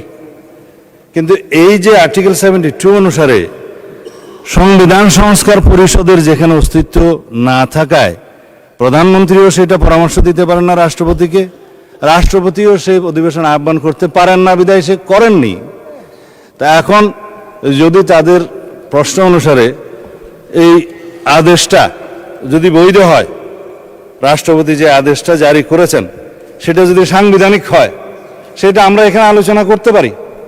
ইদানিং একটা আলোচিত বিষয় হয়েছে, জুডিশিয়ারিতে সেটা আপিল হয়েছে, রিট হয়েছে, এই সংবিধান সংস্কার বাস্তবায়ন আদেশ এইটা এবং গণভোটের সার্টেন পোর্শন কেন আনকনস্টিটিউশনাল ডিক্লেয়ার করা হবে না, সেই মর্মে রুলও জারি করা হয়েছে শুনলাম। এখানে হয়তো জুডিশিয়ারির মতামত দিবে, বাট জুডিশিয়ারির মতামত এই সোভারেইন পার্লামেন্টের উপরে কখনো বাইন্ডিং না। কিন্তু এই সোভারেইন পার্লামেন্ট কখনো আবার এমন কোনো আইন প্রণয়ন করতে পারে না যেটা জুডিশিয়ারিতে যে চ্যালেঞ্জ হয়ে নাল অ্যান্ড ভয়েড হয়ে যাবে, আল্ট্রা ভায়ার্স টু দি কনস্টিটিউশন হয়ে যাবে। তো সুতরাং আমাদেরকে উভয় দিকে লক্ষ্য রেখে জাতির বৃহত্তর স্বার্থে আইনানুগভাবে এবং সাংবিধানিকভাবে যেতে হবে এই মহান জাতীয় সংসদে আমাদের সমস্ত কার্যক্রম। এখন যদি বলা হয় যে গণভোটের রায় বাস্তবায়নের জন্য সংবিধান সংস্কার পরিষদ গঠন করতে হবে, মানলাম, আমরা নির্বাচিত হয়েছি সাংবিধানিক ভোটে। নির্বাচন কমিশনের দুইটাই এখতিয়ার, একটা হচ্ছে জাতীয় সংসদের নির্বাচন অনুষ্ঠান করা, আর একটা হচ্ছে রাষ্ট্রপতির নির্বাচন অনুষ্ঠান করা। এটা হচ্ছে কনস্টিটিউশনাল ম্যান্ডেট, যেটা নির্বাচন কমিশন পালন করতে বাধ্য। কিন্তু আরেকটা আইন হয়েছে গণভোটের জন্য, এটা আমরাও প্রস্তাব করেছিলাম, যেহেতু আইনি ভিত্তি চেয়েছেন সবাই জুলাই জাতীয় সনদের, যে জনগণ কি বলে আমরা দেখি। সেখানে জুলাই জাতীয় সনদ যেভাবে স্বাক্ষরিত হয়েছে, রাজনৈতিক সমঝোতার দলিল হিসেবে ঐতিহাসিকভাবে যেটা স্বাক্ষরিত হয়েছে, তার উপর ভিত্তি করে জুলাই জাতীয় সনদের পক্ষে এদেশের জনগণ আছে কি নাই সেই প্রশ্নে গণভোট হতে পারে, এবং সেটা একদিনে হবে না, 2 দিনে হবে, সেই বাহাস অনেকদিন হয়েছে, অতঃপর একদিনে অনুষ্ঠিত হয়েছে। এবং সেই ব্যালটে গণভোটে হ্যাঁ এবং না লেখা ছিল, কিন্তু এই আদেশটা মাঝখানে জারি করে আরেকটা প্রশ্ন ওখানে ইন্ট্রোডিউস করে দেয়া হয়েছে, যে এই প্রশ্নে গণভোট দেয়া হলো 4টা প্রশ্ন, যে এই প্রশ্নের মধ্যে একটা বিশাল প্রশ্ন জুলাই জাতীয় সনদের সমঝোতা হয়নি, এটা একটা জবরদস্তিমূলক আরোপিত আদেশ করে সেই আদেশের একটা প্রশ্ন গণভোটের মধ্যে দেয়া হলো, যেটা আমার পড়তে লাগছে 3.5 ঘন্টা। জনগণ সেটা পড়ে হ্যাঁ এবং না দিয়েছে কিনা আমি জানি না, তবে 4টা ভোট, 4টা প্রশ্ন, সেই প্রশ্নের মধ্যে একটা অ্যান্সার দিতে বলা হয়েছে, আইদার হ্যাঁ অথবা না বলুন।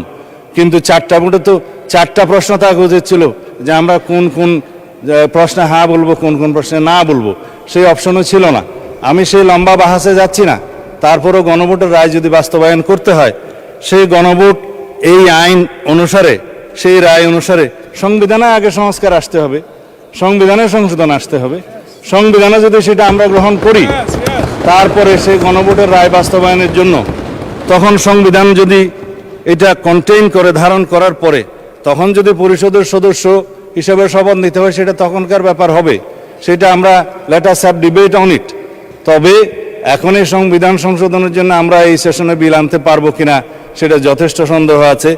এই কারণে যে 133টা অধ্যাদেশ এখানে উত্থাপিত হয়েছে প্রথম দিনে, আজকে হয়তো মাননীয় আইনমন্ত্রী সেগুলা বিশেষ কমিটি দেওয়ার জন্য প্রস্তাব করতে পারেন, তারপরে সেটা স্ক্রুটিনি হবে, রিপোর্ট পেশ হবে, সময় আছে 30 দিন। এটা কোনো কার্য দিবস নয়, পঞ্জিকা দিবস। 30 দিনের মধ্যে এই অধ্যাদেশগুলো সম্পর্কে আমাদেরকে ফয়সালা করতে হবে। এখন সেই অধ্যাদেশগুলো ফয়সালা করতে গিয়ে 15 দিন এখন লম্বা ছুটিতে, 29 তারিখের আগে আপনি আর সেশন করতে পারছেন না আজকের পরে, তখন এগুলো করতে করতে এই সেশন চলে যাবে। তারপরের সেশনে আপনার বাজেট অধিবেশন, বাজেট অধিবেশনের সময় যদি আপনারা অ্যালাউ করেন যে সংবিধান সংশোধনের বিষয়ে এই হাউস সিদ্ধান্ত নেয়, কার্য উপদেষ্টা কমিটিতে যদি সিদ্ধান্ত হয়, তখন বাজেটের এই সেশনের মধ্যেও সংবিধান সংশোধনের জন্য কমিটি করে তারা এই জুলাই জাতীয় সনদকে সেখানে ধারণ করে সংবিধান সংশোধনের জন্য বিল উত্থাপন করতে পারে। সেই বিলটা তারপর আলোচনা হবে, পাশ হবে, সেটা তখন সেই সেশনে করা যাবে কিনা আপনারা সিদ্ধান্ত নেবেন। আমি পজিটিভলি যাচ্ছি, আমি কোনো কিছু অস্বীকার করছি না। জনরায়কে সম্মান দিতে হবে, কিন্তু সেটা সাংবিধানিকভাবে দিতে হবে, আইনগতভাবে দিতে হবে। এখানে ইমোশনের কোনো জায়গা নেই। রাষ্ট্র ইমোশন দিয়ে চলে না, রাষ্ট্র চলে সংবিধান দিয়ে, আইন দিয়ে, কানুন দিয়ে। তা আমরা সেভাবে যাই। আমি বিরোধী দলের মাননীয় বিরোধী দলে না থাকে যথেষ্ট সম্মানের সাথে এটা প্রস্তাব দিতে চাই যে আসুন আমরা কার্য উপদেষ্টা কমিটিতে সে বিষয়ে আলোচনা করি, কখন সংবিধান সংশোধনের জন্য আমরা বিল উত্থাপন করতে পারবো এবং জুলাই জাতীয় সনদকে আমরা অক্ষরে অক্ষরে পালন করতে আমরা প্রতিশ্রুতিবদ্ধ। আমরা জাতির কাছে অঙ্গীকার করেছি যে জুলাই জাতীয় সনদ ঐতিহাসিকভাবে যেভাবে স্বাক্ষরিত হয়েছে, রাজনৈতিক সমঝোতার দলিল হিসেবে তার প্রতিটি শব্দকে আমরা সম্মান করি। কিন্তু জুলাই জাতীয় সনদের বাইরে আরোপিত কোনো আদেশ দিয়ে, কোনো অবৈধ আদেশ দিয়ে সেটা কোনো সংবিধান সংশোধন করা যায় কিনা, সেটা একটা বিশাল আইনি প্রশ্ন, সাংবিধানিক প্রশ্ন। সেটাও আমরা ডিবেট করি, আলোচনা করি, আমরা কার্য উপদেষ্টা কমিটিতে আলোচনা করি এবং সংবিধান সংশোধনের জন্য আমরা বিল উত্থাপন করি। সেই বিল আমরা সমঝোতার ভিত্তিতে মহান হাউসে গ্রহণ করি। তারপরে এই সংবিধান অনুসারে রাষ্ট্র পরিচালিত হবে এবং ইনশাআল্লাহ আমরা সংবিধান মেনেই এই পর্যন্ত এসেছি এবং সংবিধান মেনে চলবো। সামনের দিনগুলোতে আমরা সাংবিধানিকভাবে এই রাষ্ট্রকে এগিয়ে নিয়ে যাব। ধন্যবাদ মাননীয় স্পিকার। মাননীয় বিরোধী দলের নেতা, আপনি অত্যন্ত জনগুরুত্বপূর্ণ একটি বিষয় উপস্থাপন করেছেন। এই ধরনের গুরুত্বপূর্ণ বিষয় অন দি স্পট সলিউশন দেওয়া যায় না, এটার জন্য আপনি নোটিশ দেবেন। আপনার নোটিশ পাওয়ার পর এ ব্যাপারে আমার সিদ্ধান্ত জানাবো। ধন্যবাদ। এখন আমি আইনমন্ত্রীকে একটি প্রস্তাব করার জন্য অনুরোধ জানাচ্ছি। ধন্যবাদ মাননীয় স্পিকার আপনাকে। আমরা ইতিমধ্যে সংসদে মহান সংসদে 133টি অধ্যাদেশ উপস্থাপন করেছি। ইতিমধ্যে প্রথম অধিবেশনেই, প্রথম বৈঠকেই একটি বিশেষ কমিটি গঠন করা হয়েছে। আমি এই 133টি অধ্যাদেশ উক্ত বিশেষ কমিটিতে যাচাই বাছাইয়ের জন্য প্রেরণ করার জন্য অনুরোধ করছি এবং উক্ত বিশেষ কমিটি যাতে আগামী 2 এপ্রিলের মধ্যে একটি প্রতিবেদন দাখিল করেন সে বিষয়ে আপনার স্বনির্বন্ধ নির্দেশনা কামনা করছি। ধন্যবাদ মাননীয় স্পিকার। ধন্যবাদ মাননীয় আইনমন্ত্রী। মাননীয় মন্ত্রীর প্রস্তাব মতে সংসদে উত্থাপিত 133টি অধ্যাদেশ বিশেষ কমিটিতে প্রেরণের জন্য প্রস্তাবটি আমি ভোটে দিচ্ছি। সংসদের সামনে প্রশ্ন। মাননীয় আইন, বিচার ও সংসদ বিষয়ক মন্ত্রীর প্রস্তাব মতে 12 মার্চ 2026 তারিখে সংসদে উত্থাপিত 133টি অধ্যাদেশ যাচাই বাছাইপূর্বক আগামী 2 এপ্রিলের মধ্যে সংসদে রিপোর্ট প্রদানের জন্য বিশেষ কমিটিতে প্রেরণ করা হোক। যারা এই প্রস্তাবের পক্ষে আছেন তারা হ্যাঁ বলুন, যারা এই প্রস্তাবের বিপক্ষে আছে তারা না বলুন। আমার মনে হয় হ্যাঁ জয়যুক্ত হয়েছে, হ্যাঁ জয়যুক্ত হয়েছে, হ্যাঁ জয়যুক্ত হয়েছে। অতএব 133টি অধ্যাদেশ যাচাই বাছাইপূর্বক আগামী 2 এপ্রিল তারিখের মধ্যে সংসদে রিপোর্ট প্রদানের জন্য বিশেষ কমিটিতে প্রেরণ করা হলো। আমি আবার 2 মিনিট বক্তব্যের জন্য 2 মিনিট করে বক্তব্যের জন্য যাদের নোটিশ আজকে গ্রহণ করা গেল না তাদেরকে সুযোগ দিতে চাই। 2 মিনিট করে বক্তব্য রাখবেন। প্রথমে জনাব এস.এম. জাহাঙ্গীর হোসেন, ঢাকা 18। ধন্যবাদ। 71 বিধিতে আমার উত্থাপিত বিষয়, আমার নির্বাচনী এলাকা 191 ঢাকা 18, আসন উত্তরা, পূর্ব, পশ্চিম, উত্তরখান, দক্ষিণখান, তুরাগ, খিলক্ষেত, বিমানবন্দর, বাটারার আংশিক এলাকায় দীর্ঘদিন ধরে তীব্র ড্রেনেজ সংকট ও ভয়াবহ জলাবদ্ধতা বিরাজ করছে। বিশেষ করে বর্ষাকালে স্বল্প সময়ে প্রবল বৃষ্টির প্রধান সড়ক, আভ্যন্তরীণ রাস্তা, আবাসিক এলাকা, শিক্ষা প্রতিষ্ঠান, স্বাস্থ্যসেবা কেন্দ্র এবং ব্যবসা প্রতিষ্ঠান দ্রুত পানিতে তলিয়ে যাচ্ছে। এর ফলে সাধারণ জনগণের দৈনন্দিন জীবনের অর্থনৈতিক কার্যক্রম ব্যাপকভাবে ব্যাহত হচ্ছে। এই এলাকায় পর্যাপ্ত ড্রেনেজ লাইন, খাল পুনর্খনন, পাম্পিং স্টেশন বলবেন আমাকে, নিয়মিত রক্ষণাবেক্ষণ অভাবে সমস্যা আরো তীব্র করে তুলেছে। ঐতিহ্যবাহী তুরাগ নদী অফ করে দেবো নাকি? সংযুক্ত খালসমূহ অবৈধ দখল, অব্যবস্থাপনা এবং ভরাটের কারণে পানি নিষ্কাশন সম্পূর্ণ ব্যাহত হচ্ছে। নিম্নাঞ্চলগুলোতে জলাবদ্ধতা দীর্ঘ সময় ধরে বজায় থাকায় মানুষ এবং যান চলাচল কঠিন হয়ে পড়েছে। জলাবদ্ধতার ফলে জনস্বাস্থ্য ঝুঁকি বৃদ্ধি পেয়েছে। ডেঙ্গু, ম্যালেরিয়া, চিকুনগুনিয়া, অন্যান্য জলবাহিত রোগের বিস্তার দেখা দিয়েছে। পরিবহন ও যোগাযোগ ব্যবস্থা বিপর্যস্ত হচ্ছে। স্কুল কলেজের শিক্ষার্থীরা নিরাপদে শিক্ষা প্রতিষ্ঠানে পৌঁছাতে পারছে না। ব্যবসা বাণিজ্য কার্যক্রম সীমিত বা বন্ধ হয়ে যাচ্ছে, ফলে আর্থিক ক্ষতি তৈরি হচ্ছে। পাশাপাশি নদী ও খাল দূষিত হয়ে পরিবেশের বিপর্যয় দেখা দিয়েছে। এই সমস্যা শুধু সাময়িক নয়, এটি দীর্ঘমেয়াদী জনদুর্ভোগ ও শহরের পানি নিষ্কাশন ব্যবস্থার ব্যর্থতার পরিচায়ক। বিষয়টি জরুরি, জনগুরুত্বপূর্ণ বিধায় মাননীয় স্থানীয় ও পল্লী উন্নয়ন মন্ত্রীর দৃষ্টি আকর্ষণ করছি। আপনাকে ধন্যবাদ মাননীয় স্পিকার। ধন্যবাদ।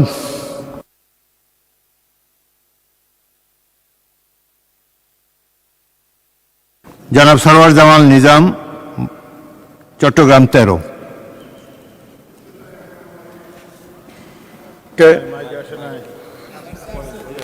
মাননীয় স্পিকার, আপনাকে ধন্যবাদ। সাথে সাথে আমি ধন্যবাদ এবং কৃতজ্ঞতা জানাচ্ছি আমাদের সংসদ নেতা মাননীয় প্রধানমন্ত্রী, যিনি আমাকে চতুর্থবারের মতো সংসদে আসার সুযোগ দিয়েছেন। এবং সাথে সাথে আমি আমার এলাকা আনোয়ারা কর্ণফুলীবাসীকে ধন্যবাদ, কৃতজ্ঞতা জানাচ্ছি, যারা বিপুল ভোটের মাধ্যমে আমাকে এই সংসদে আসার জন্য তারা সুযোগ করে দিয়েছে। মাননীয় স্পিকার, আপনি জানেন আমার নির্বাচনী এলাকা হলো আনোয়ারা কর্ণফুলী নদীর জাস্ট ওই পারে। এটা অত্যন্ত একটা বড় শিল্প এলাকায় বর্তমানে পরিণত হয়েছে। দেশনেত্রী বেগম খালেদা জিয়া এখানে ইউরিয়া ফার্টিলাইজার ফ্যাক্টরি করেছেন, কাফকো করেছেন এবং বর্তমানে কোরিয়ান ইপিজেড করেছেন এবং বর্তমানে এখানে চাইনিজ একটা ইপিজেড হতে যাচ্ছে বিরাট। এবং সেই উপলক্ষে বিরাট জনগোষ্ঠী দুই দিকেই বসবাস করছে। এবং কর্ণফুলী নদীর যে ব্রিজটা বর্তমান, এটা আমাদের দেশনেত্রী বেগম খালেদা জিয়া কোনো কুয়েত ফান্ডে নিজে গিয়ে এনে এই ব্রিজটা স্থাপিত করেছিলেন। এবং এটা বর্তমানে যে অবস্থা হয়েছে, দুই দিকে আপনার সারা দিন এখানে যানজটের যে অবস্থা, শহর থেকে যাওয়ার সময় আনোয়ারা কর্ণফুলীতে যে অবস্থা, আসার সময় রাত্রে 2টা পর্যন্ত ব্রিজে অবস্থান করতে হয়। এটা নিয়ে আমি আমাদের গত 5 তারিখ একটা চট্টগ্রামে আইন শৃঙ্খলা মিটিংয়ে বক্তব্য রেখেছিলাম। এবং তখন আমাদের যারা কর্মকর্তা আছে ওখানে, যারা এইসব ট্রাফিক কন্ট্রোল করে, তারা আমাদের আশান্বিত করেছিল, কিন্তু তার প্রেক্ষিত কিছু হয়নি। নির্বাচনের সময় আমরা অসম্ভব এটা নিয়ে জ্বালাতন ভোগ করেছি। এবং আমি অনুরোধ জানাচ্ছি বর্তমানে এই কর্ণফুলী ব্রিজ যাতে দুই দিকে যানজট অবমুক্ত করে এলাকার বাসীকে মুক্তভাবে চলাচলে যাতে। ধন্যবাদ মাননীয় সদস্য। জনাব মোহাম্মদ সালমান ওমর, ময়মনসিংহ 1।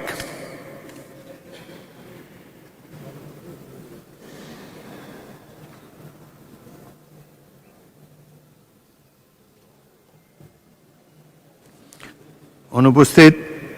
জনাব ই সুলতান মাহমুদ বাবু, জামালপুর 2।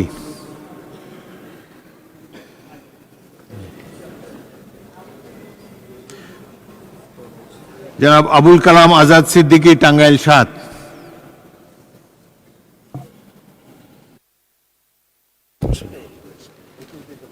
মাননীয় স্পিকার, আপনাকে ধন্যবাদ। 71 বিধি অনুযায়ী আমি যে নোটিশটি দিয়েছি, বিষয়টি হলো আমার নির্বাচনী এলাকা টাঙ্গাইল 7 মির্জাপুরের বেশ কয়েকটি ইউনিয়ন পাহাড়ি অঞ্চল। এই পাহাড়ি অঞ্চল মির্জাপুর সদর থেকে প্রায় 7-8 কিলোমিটার দূরে। মির্জাপুরের পাশেই টাঙ্গাইল 8, বাসাইল সখীপুর উপজেলা এবং মির্জাপুর উপজেলা, মির্জাপুরের এই পাহাড়ি অঞ্চল এবং সখীপুর উপজেলার পাহাড়ি অঞ্চল একদম প্রত্যন্ত অঞ্চল।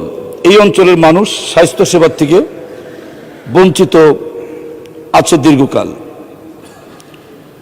সেখান থেকে ওই পাহাড়ি অঞ্চল থেকে স্বাস্থ্যসেবা নেওয়ার জন্য থানা সদরে আসতে অনেক মুমূর্ষু রোগীর অবস্থা আরও বেহাল দশা হয়ে দাঁড়ায়।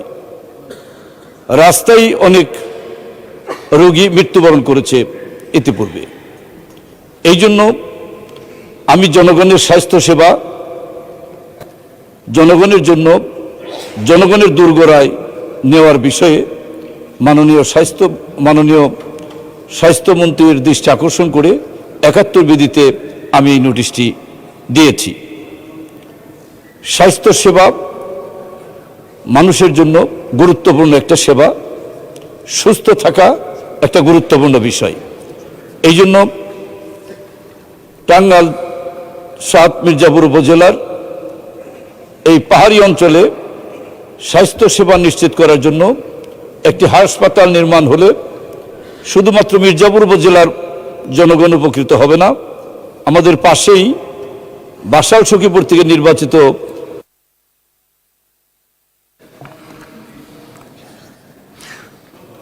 জনাব ইকরামুল বারী টিপু, নওগাঁ 4।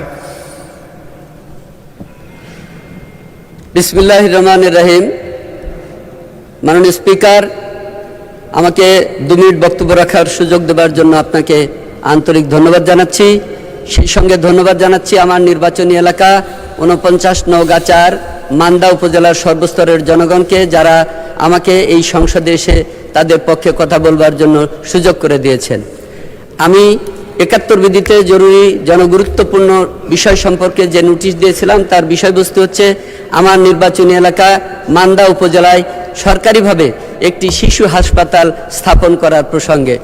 এ বিষয়ে আমি শুধু এটুকু বলতে চাই যে আমাদের মান্দা উপজেলা একক একটি উপজেলা নিয়ে একটি নির্বাচনী এলাকা গঠিত হয়েছে। এই এলাকার জনসংখ্যা প্রায় 5.5 লক্ষেরও উপরে। তার মধ্যে শিশুর সংখ্যা কত আমরা সহজেই অনুমান করতে পারি, এবং স্বাস্থ্য সেবা পাওয়ার যে অধিকার, মানুষের মৌলিক অধিকার, সেই অধিকারের সর্বোচ্চ গুরুত্ব দেওয়া উচিত আমাদের শিশুদের স্বাস্থ্যের জন্য। পেশাগত হিসাবে আমি একজন চিকিৎসক, সে কারণে আমি প্রতিদিন এটা অনুভব করি আমার উপজেলার শিশু সন্তানেরা কি ধরনের অসুখ বিসুখ নিয়ে প্রতিনিয়তই হাসপাতালে এসে তারা চিকিৎসা সেবা থেকে বঞ্চিত হচ্ছে। কেননা উপজেলা স্বাস্থ্য কমপ্লেক্সে পেডিয়াট্রিক কনসালটেন্টের যে পোস্ট, সেই পোস্টে সাধারণত কোনো ডাক্তার থাকেন না, ওনারা শহরে থাকেন। সঙ্গত কারণে শিশুরা এসে বিশেষজ্ঞ চিকিৎসকের পরামর্শ পান না, চিকিৎসা পান না। এইখানে যদি একটা শিশু হাসপাতাল সরকারিভাবে স্থাপন করা যেত, তাহলে সেখানে পর্যাপ্ত বিশেষজ্ঞ চিকিৎসক এবং সরকারি চিকিৎসা সুবিধার যত আধুনিক ব্যবস্থা রয়েছে সেগুলো রেখে আমাদের এই দেশের, বিশেষ করে আমার উপজেলার গরিব দুঃখী অসহায় শিশু সন্তানদের সুচিকিৎসার ব্যবস্থা আমরা করতে পারতাম। আমি এই নোটিশের মাধ্যমে মাননীয় স্বাস্থ্যমন্ত্রীর দৃষ্টি আকর্ষণ করছি, এবং একই সঙ্গে এই হাউজে যেহেতু আমাদের সংসদ নেতা মাননীয় প্রধানমন্ত্রী উপস্থিত রয়েছেন, তারও দৃষ্টি আকর্ষণ করি মান্দা উপজেলায় একটি। জনাব ফখরুদ্দিন আহমদ, ময়মনসিংহ 11।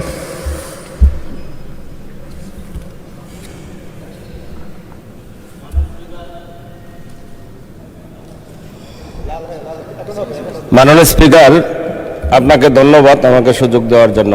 আমি কার্যপ্রণালী বিধি 71 অনুসারে জরুরি জনগুরুত্বপূর্ণ বিষয় সম্পর্কে মাননীয় স্থানীয় সরকার পল্লী উন্নয়ন সমবায় মন্ত্রীর মনোযোগ আকর্ষণ করে একটি নোটিশ প্রদান করেছি। আমার উত্থাপনীয় বিষয় ভালুকা উপজেলা শিল্পাঞ্চলের আভ্যন্তরীণ রাস্তাগুলোর পাকাকরণ ও প্রশস্তকরণ সহ সার্বিক উন্নয়নের লক্ষ্যে জরুরি ব্যবস্থা গ্রহণ প্রসঙ্গে। মাননীয় স্পিকার, আমার নির্বাচনী এলাকা 156, ময়মনসিংহ 11, ভালুকা উপজেলা 11টি ইউনিয়ন, একটি পৌরসভা নিয়ে গঠিত। ময়মনসিংহ জেলার ভালুকা উপজেলা বাংলাদেশের অত্যন্ত গুরুত্বপূর্ণ শিল্পনগরী হিসাবে পরিচিত। উক্ত উপজেলায় প্রায় 300 থেকে 350টি শিল্প কারখানা স্থাপিত হয়েছে। যা জাতীয় অর্থনীতিতে গুরুত্বপূর্ণ অবদান রাখছে। এই শিল্প কারখানাগুলোতে ঢাকা ময়মনসিংহ মহাসড়ক থেকে বিভিন্ন শাখা প্রশাখা সড়ক দিয়ে প্রবেশ করতে হয়। প্রতিদিন অসংখ্য কন্টেনারবাহী ট্রাক সহ বিভিন্ন ধরনের ভারী হালকা যানবাহন এসব সড়ক ব্যবহার করে শিল্প কারখানায় যাতায়াত করে। কিন্তু অত্যন্ত দুঃখের বিষয়, শিল্পাঞ্চলের অধিকাংশ সড়কের অবস্থা অত্যন্ত বেহাল। অনেক ক্ষেত্রে একটি গাড়ি প্রবেশ করলে বিপরীত দিক থেকে আরেকটি গাড়ি চলাচল করতে পারে না। সড়কগুলো সংকীর্ণ, ভাঙ্গাচোরা, চলাচলের অনুপযোগী হয়ে পড়েছে।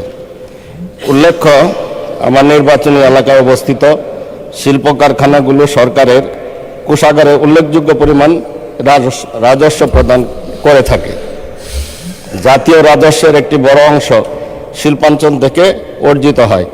সেই বিবেচনায় শিল্প প্রতিষ্ঠানগুলো সরকারের পক্ষ থেকে প্রয়োজনীয় অবকাঠামো সুবিধা পাওয়ার অধিকার রাখে, কিন্তু বাস্তবে তা।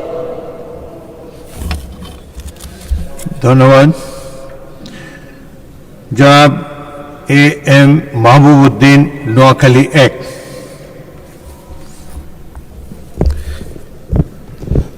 ধন্যবাদ মাননীয় স্পিকার। আমি প্রথমে আমার নির্বাচনী এলাকা চাটখিল সোনাবাড়ি জনগণকে কৃতজ্ঞতা জানাচ্ছি, তারা আজকের এই মহাসংসদে আসার সুযোগ করে দিয়েছেন। আমি কৃতজ্ঞতা স্মরণ করছি সাবেক প্রধানমন্ত্রী বেগম খালেদা জিয়াকে, যিনি আমার ছাত্র জীবন থেকেই পথ নির্দেশক এবং গার্ডিয়ান হিসেবে ছিলেন।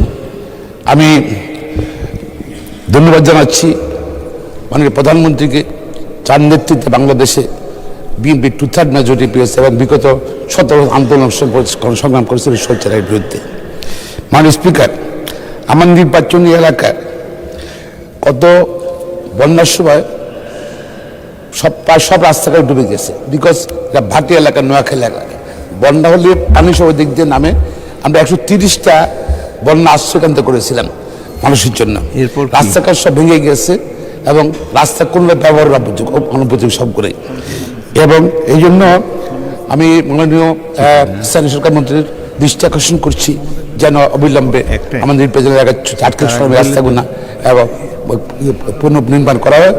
পাশাপাশি এগুলো পুনর্নির্মাণ করা হয়েছিল বিগত সরকারের সময়, কিন্তু তারা 1 কোটি টাকার বাজেট করেছে, খরচ করেছে মাত্র 20 লাখ টাকা, 80 লক্ষ টাকা দুর্নীতি করেছে। এবারে তদন্ত দাবি করছি। পাশাপাশি যেন রাস্তাঘাটগুলো তাড়াতাড়ি মানুষের ব্যবহার উপযোগী করা হয়, সেই জন্য আমি মাননীয় প্রধানমন্ত্রীর দৃষ্টি আকর্ষণ করে আমার বক্তব্য শেষ করছি। ধন্যবাদ।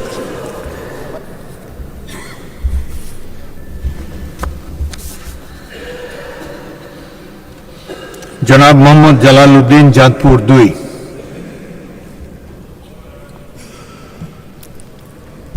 বিসমিল্লাহির রহমানির রহিম। রমজানুল মুবারক। মাননীয় স্পিকার, আপনাকে ধন্যবাদ কথা বলার সুযোগ দেওয়ার জন্য।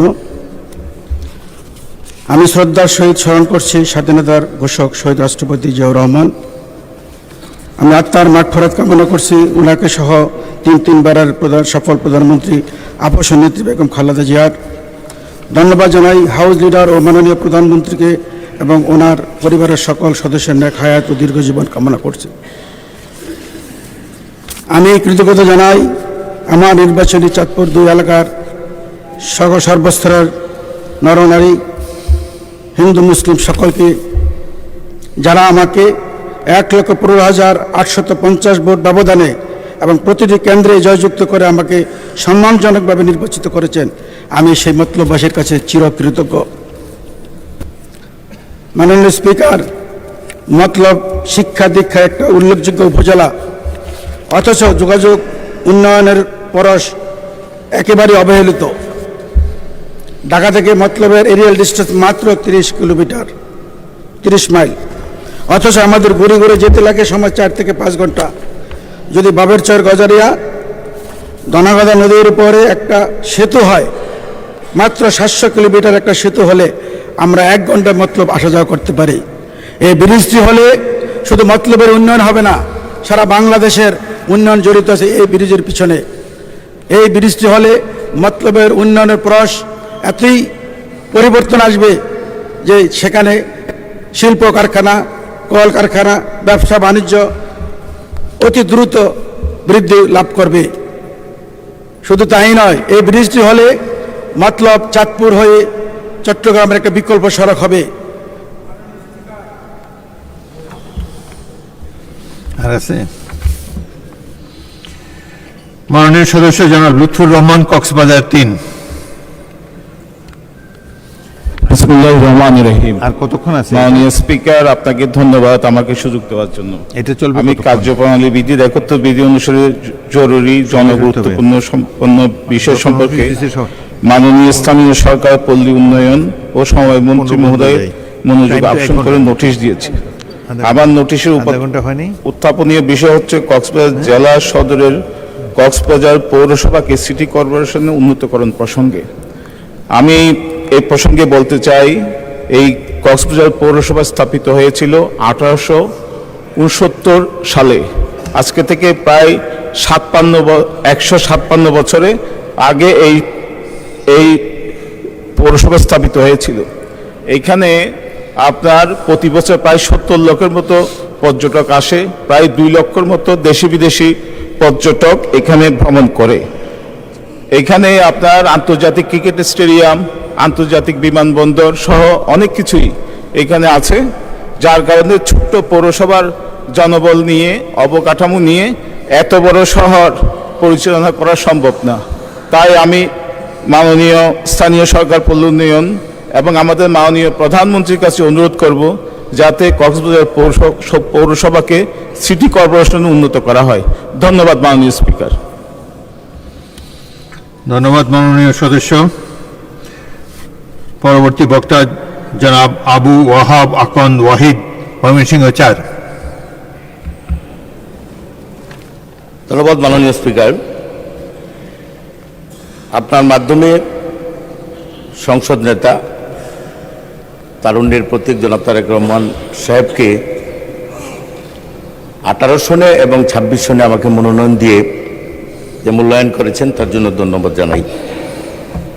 মাননীয় স্পিকার, 71 বিধিতে আমার নোটিশটি ছিল সড়ক ও সেতু মন্ত্রণালয়ে।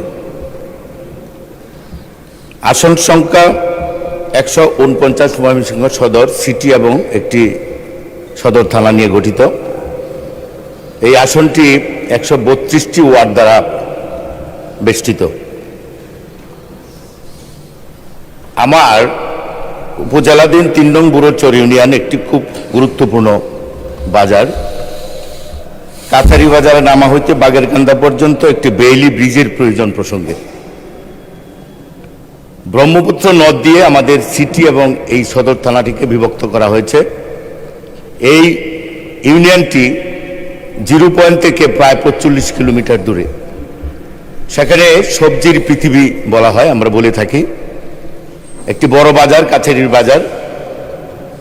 সেখানে প্রত্যেক দিন শাক সবজি, মাছ মাংস নিয়ে মানুষ বাজারে বসে, খুব প্রয়োজন। এই কাছারি বাজার হতে নামাকান্দায় একটি বেইলি ব্রিজ খুব প্রয়োজন।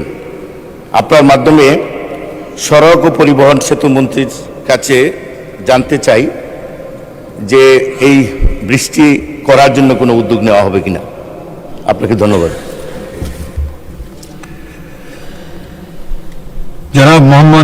জনাব দেওয়ান মোহাম্মদ সালাউদ্দিন, ঢাকা 19। মাননীয় স্বরাষ্ট্রমন্ত্রী মহোদয়ের কাছে 71 বিধিতে আমার বিষয় ঢাকা 19 সাবা আশুলিয়া এলাকা মানুষকে মাদকের ছোবল থেকে রক্ষা করা। আমার নির্বাচনী এলাকা লোক সংখ্যা প্রায় 40-50 লক্ষ। এটি একটি গুরুত্বপূর্ণ এলাকা। জাতীয় স্মৃতিসৌধ এই এলাকায় একটি পাবলিক বিশ্ববিদ্যালয় সহ আরও 8টি প্রাইভেট বিশ্ববিদ্যালয় ঢাকা 19-এ অবস্থিত। অনেক সরকারি প্রতিষ্ঠান এখানে, হাজার হাজার শিল্প প্রতিষ্ঠান সাবা আশুলিয়াতে আছে। এখানে 2টি থানা, সাবা মডেল থানা এবং আশুলিয়া থানাও আছে। বিগত 17 বছর বিগত সরকারের পৃষ্ঠপোষকতায় মাদক ব্যবসা এমন এক পর্যায়ে পৌঁছেছে যেখানে বেশিরভাগ গ্রামে মাদকের ছোঁয়া আছে বলে আমি মনে করি। একটি মহল অবৈধভাবে মাদক ব্যবসার সাথে জড়িত থেকে লক্ষ লক্ষ কোটি কোটি টাকা পাহাড় করেছে এবং তা এখনো অব্যাহত আছে। কিছু কিছু যুবক ছাত্র এবং আরো অনেকে বুঝে না বুঝে মাদক সেবন করছে, যা করে নিজেকে ধ্বংস করছে। এটা কোনো কোনো পরিবারের কাছে বিভীষিকাময়। এটি একটি সামাজিক দুর্ভোগও বটে। সাধারণ মানুষ এটা বরদাস্ত করতে চাচ্ছে না। 2/3 ভোটে একটি সরকার দায়িত্ব পেয়েছে দেশ পরিচালনায়, তাই মানুষের প্রত্যাশা এই সরকারের আমলে অবিলম্বে এই ব্যাপারে যথাযথ পদক্ষেপ গ্রহণ করে যাতে মাদক ব্যবসায়ীদের তথ্য প্রমাণ সাপেক্ষে অবিলম্বে গ্রেপ্তার করে সাবা আসলে মানুষের জনদুর্ভোগ লাঘবে ভূমিকা রাখবে। মাননীয় স্পিকার, আপনাকে ধন্যবাদ। মাননীয় সদস্য মোহাম্মদ সালমান ওমর, ময়মনসিংহ 1।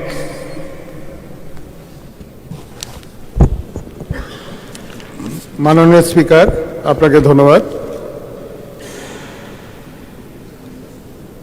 আমার কার্যপ্রণালী বিধির 71 বিধি অনুসারে জরুরি জনগুরুত্বপূর্ণ বিষয় সম্পর্কে মাননীয় বিদ্যুৎ, জ্বালানি ও খনিজ সম্পদ মন্ত্রী মহোদয়ের মনোযোগ আকর্ষণ করে নোটিশ দিয়েছি। আমার নোটিশের বিষয় সেচ মৌসুম হয় ময়মনসিংহ জেলার হালুয়াঘাট এবং ধুবর উপজেলার বিদ্যুতের ভোল্টেজ উন্নতিকরণ ও নিরবিচ্ছিন্ন বিদ্যুৎ প্রদান প্রসঙ্গে। আমার নির্বাচনী এলাকা ময়মনসিংহ 1 আওতাধীন হালুয়াঘাট ও ধুবর উপজেলা নিয়ে গঠিত। অত্র এলাকায় কৃষি প্রধান হওয়ায় ওই এলাকার অধিকাংশ মানুষ কৃষি কাজ করে তাদের সকল প্রয়োজনীয় চাহিদা পূরণ করে থাকে। অত্র এলাকার মানুষ সেচের মাধ্যমে বড় চাষ আবাদ করে থাকে, কিন্তু বিদ্যুৎ ভোল্টেজ কম হয় আসন্ন বড় সেচ মৌসুমে নিরবিচ্ছিন্ন বিদ্যুৎ না পাওয়ায় সেচের কাজের ব্যাঘাত সৃষ্টি হয়।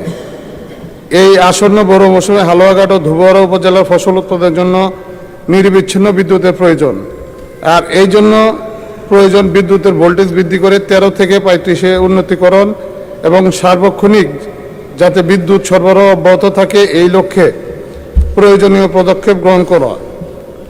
বিষয়টি অতি জরুরি জনগুরুত্বপূর্ণ বিধায় এই বিষয়ে মাননীয় বিদ্যুৎ, জ্বালানি ও খনিজ সম্পদ মন্ত্রী মহোদয়ের দৃষ্টি আকর্ষণ করছি। মাননীয় স্পিকার, আপনাকে ধন্যবাদ। জনাব মোহাম্মদ আব্দুল মান্নান, ব্রাহ্মণবাড়িয়া 5।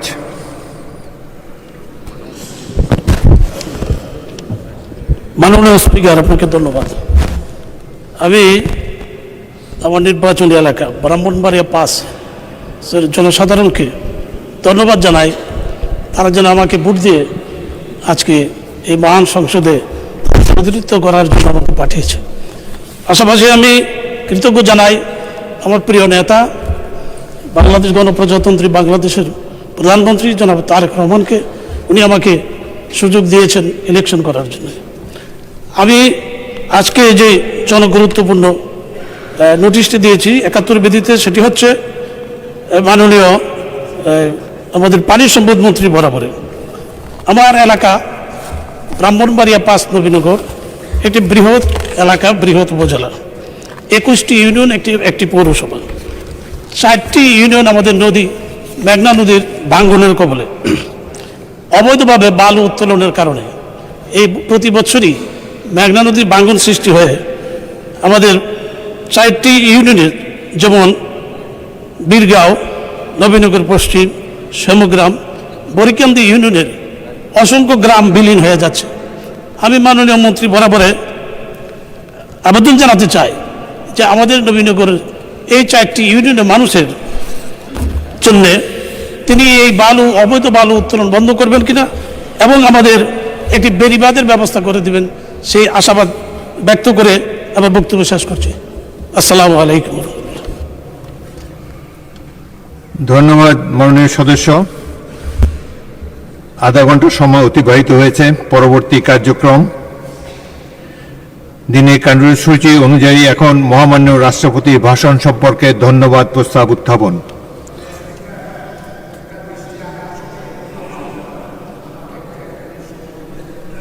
মাননীয় স্পিকার, আমি এটা শেষ করি তারপরে। এটা কি আপনি কি পয়েন্ট অফ অর্ডারে দাঁড়িয়েছেন? আচ্ছা, বলেন।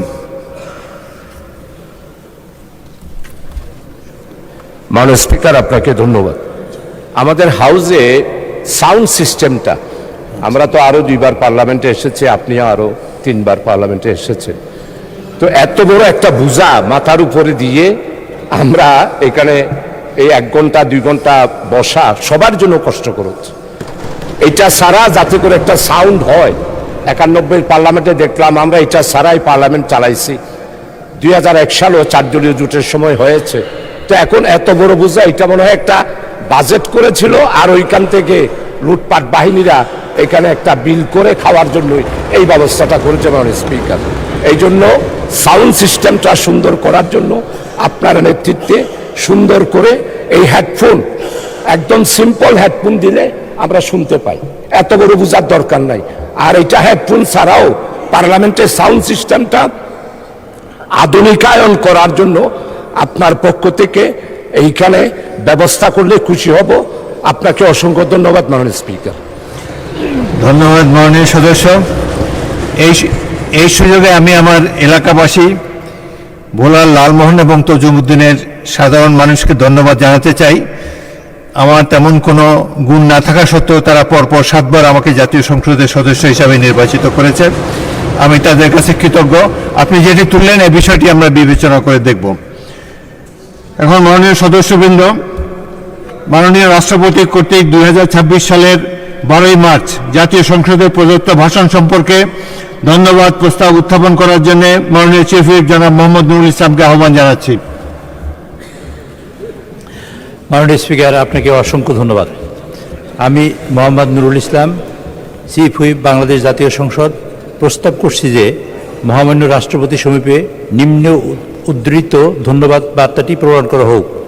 ধন্যবাদ বার্তাটি হল, বাংলাদেশে জাতীয় সংসদের এই অধিবেশনে সমবেত সদস্যবৃন্দ মহামান্য রাষ্ট্রপতি মোহাম্মদ শাহাবুদ্দিন কর্তৃক 2026 খ্রিস্টাব্দের 12ই মার্চ অত্র সংসদে প্রদত্ত তাহার ভাষণের জন্য আন্তরিক ধন্যবাদ জ্ঞাপন করিতেছে। মাননীয় স্পিকার, আপনাকে অশেষ ধন্যবাদ। ধন্যবাদ মাননীয় চিফ হুইপ। আমি এখন মাননীয় হুইপ জনাব মিয়া নুরুদ্দিন আহমদ অপুকে ধন্যবাদ প্রস্তাবটি সমর্থনের আহ্বান জানাচ্ছি। বিসমিল্লাহির রহমানির রহিম। মাননীয় স্পিকার, আপনাকে ধন্যবাদ। আমি মিয়া নুরুদ্দিন আহমেদ হুইপ বাংলাদেশ জাতীয় সংসদ, মাননীয় চিফ হুইপ জনাব মোহাম্মদ নুরুল ইসলাম কর্তৃক আনিত ধন্যবাদ প্রস্তাবটি সমর্থন করিতেছি। আপনাকে ধন্যবাদ মাননীয় স্পিকার। ধন্যবাদ মাননীয় হুইপ। মহামান্য রাষ্ট্রপতির ভাষণ সম্পর্কে ধন্যবাদ প্রস্তাবটি সংসদে উপস্থাপিত হলো। বিরতি দিয়ে দেয় নাকি? বিরতি দিয়ে দেবো? 5 মিনিটে তো বক্তব্য দিতে পারবে না। আচ্ছা,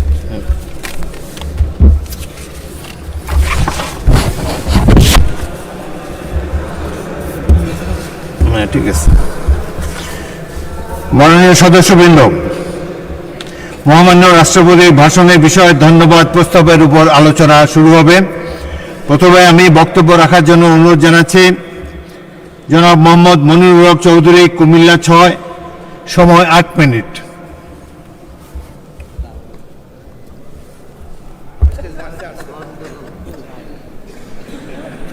আউযু বিল্লাহি মিনাশ শাইতানির রাজিম। বিসমিল্লাহির রহমানির রহিম। মাননীয় স্পিকার, সময় দেখবেন, 8 মিনিট হলে বলবেন। আজ আমি খুব প্রীত এবং আনন্দিত। আচ্ছা, আপনি এই মহান সংসদের স্পিকার নির্বাচিত হয়েছেন সার্বজনীনভাবে। সেই জন্য সকল কৃতিত্ব আল্লাহ পাককে দিয়ে আমাদের সংসদ নেতা জনাব তারেক রহমান এবং সম্মানিত সকল সংসদ সদস্যকে ধন্যবাদ জানাই। স্মৃতিচারণের সময় নেই, কিন্তু আজ মনে পড়ে 1965 সনে ঢাকা বিশ্ববিদ্যালয়ের ছাত্র হিসাবে প্রথম যখন ক্লাস করতে গিয়েছি, সেদিনে ঘোষিত হয়েছিল পাক ভারত যুদ্ধ।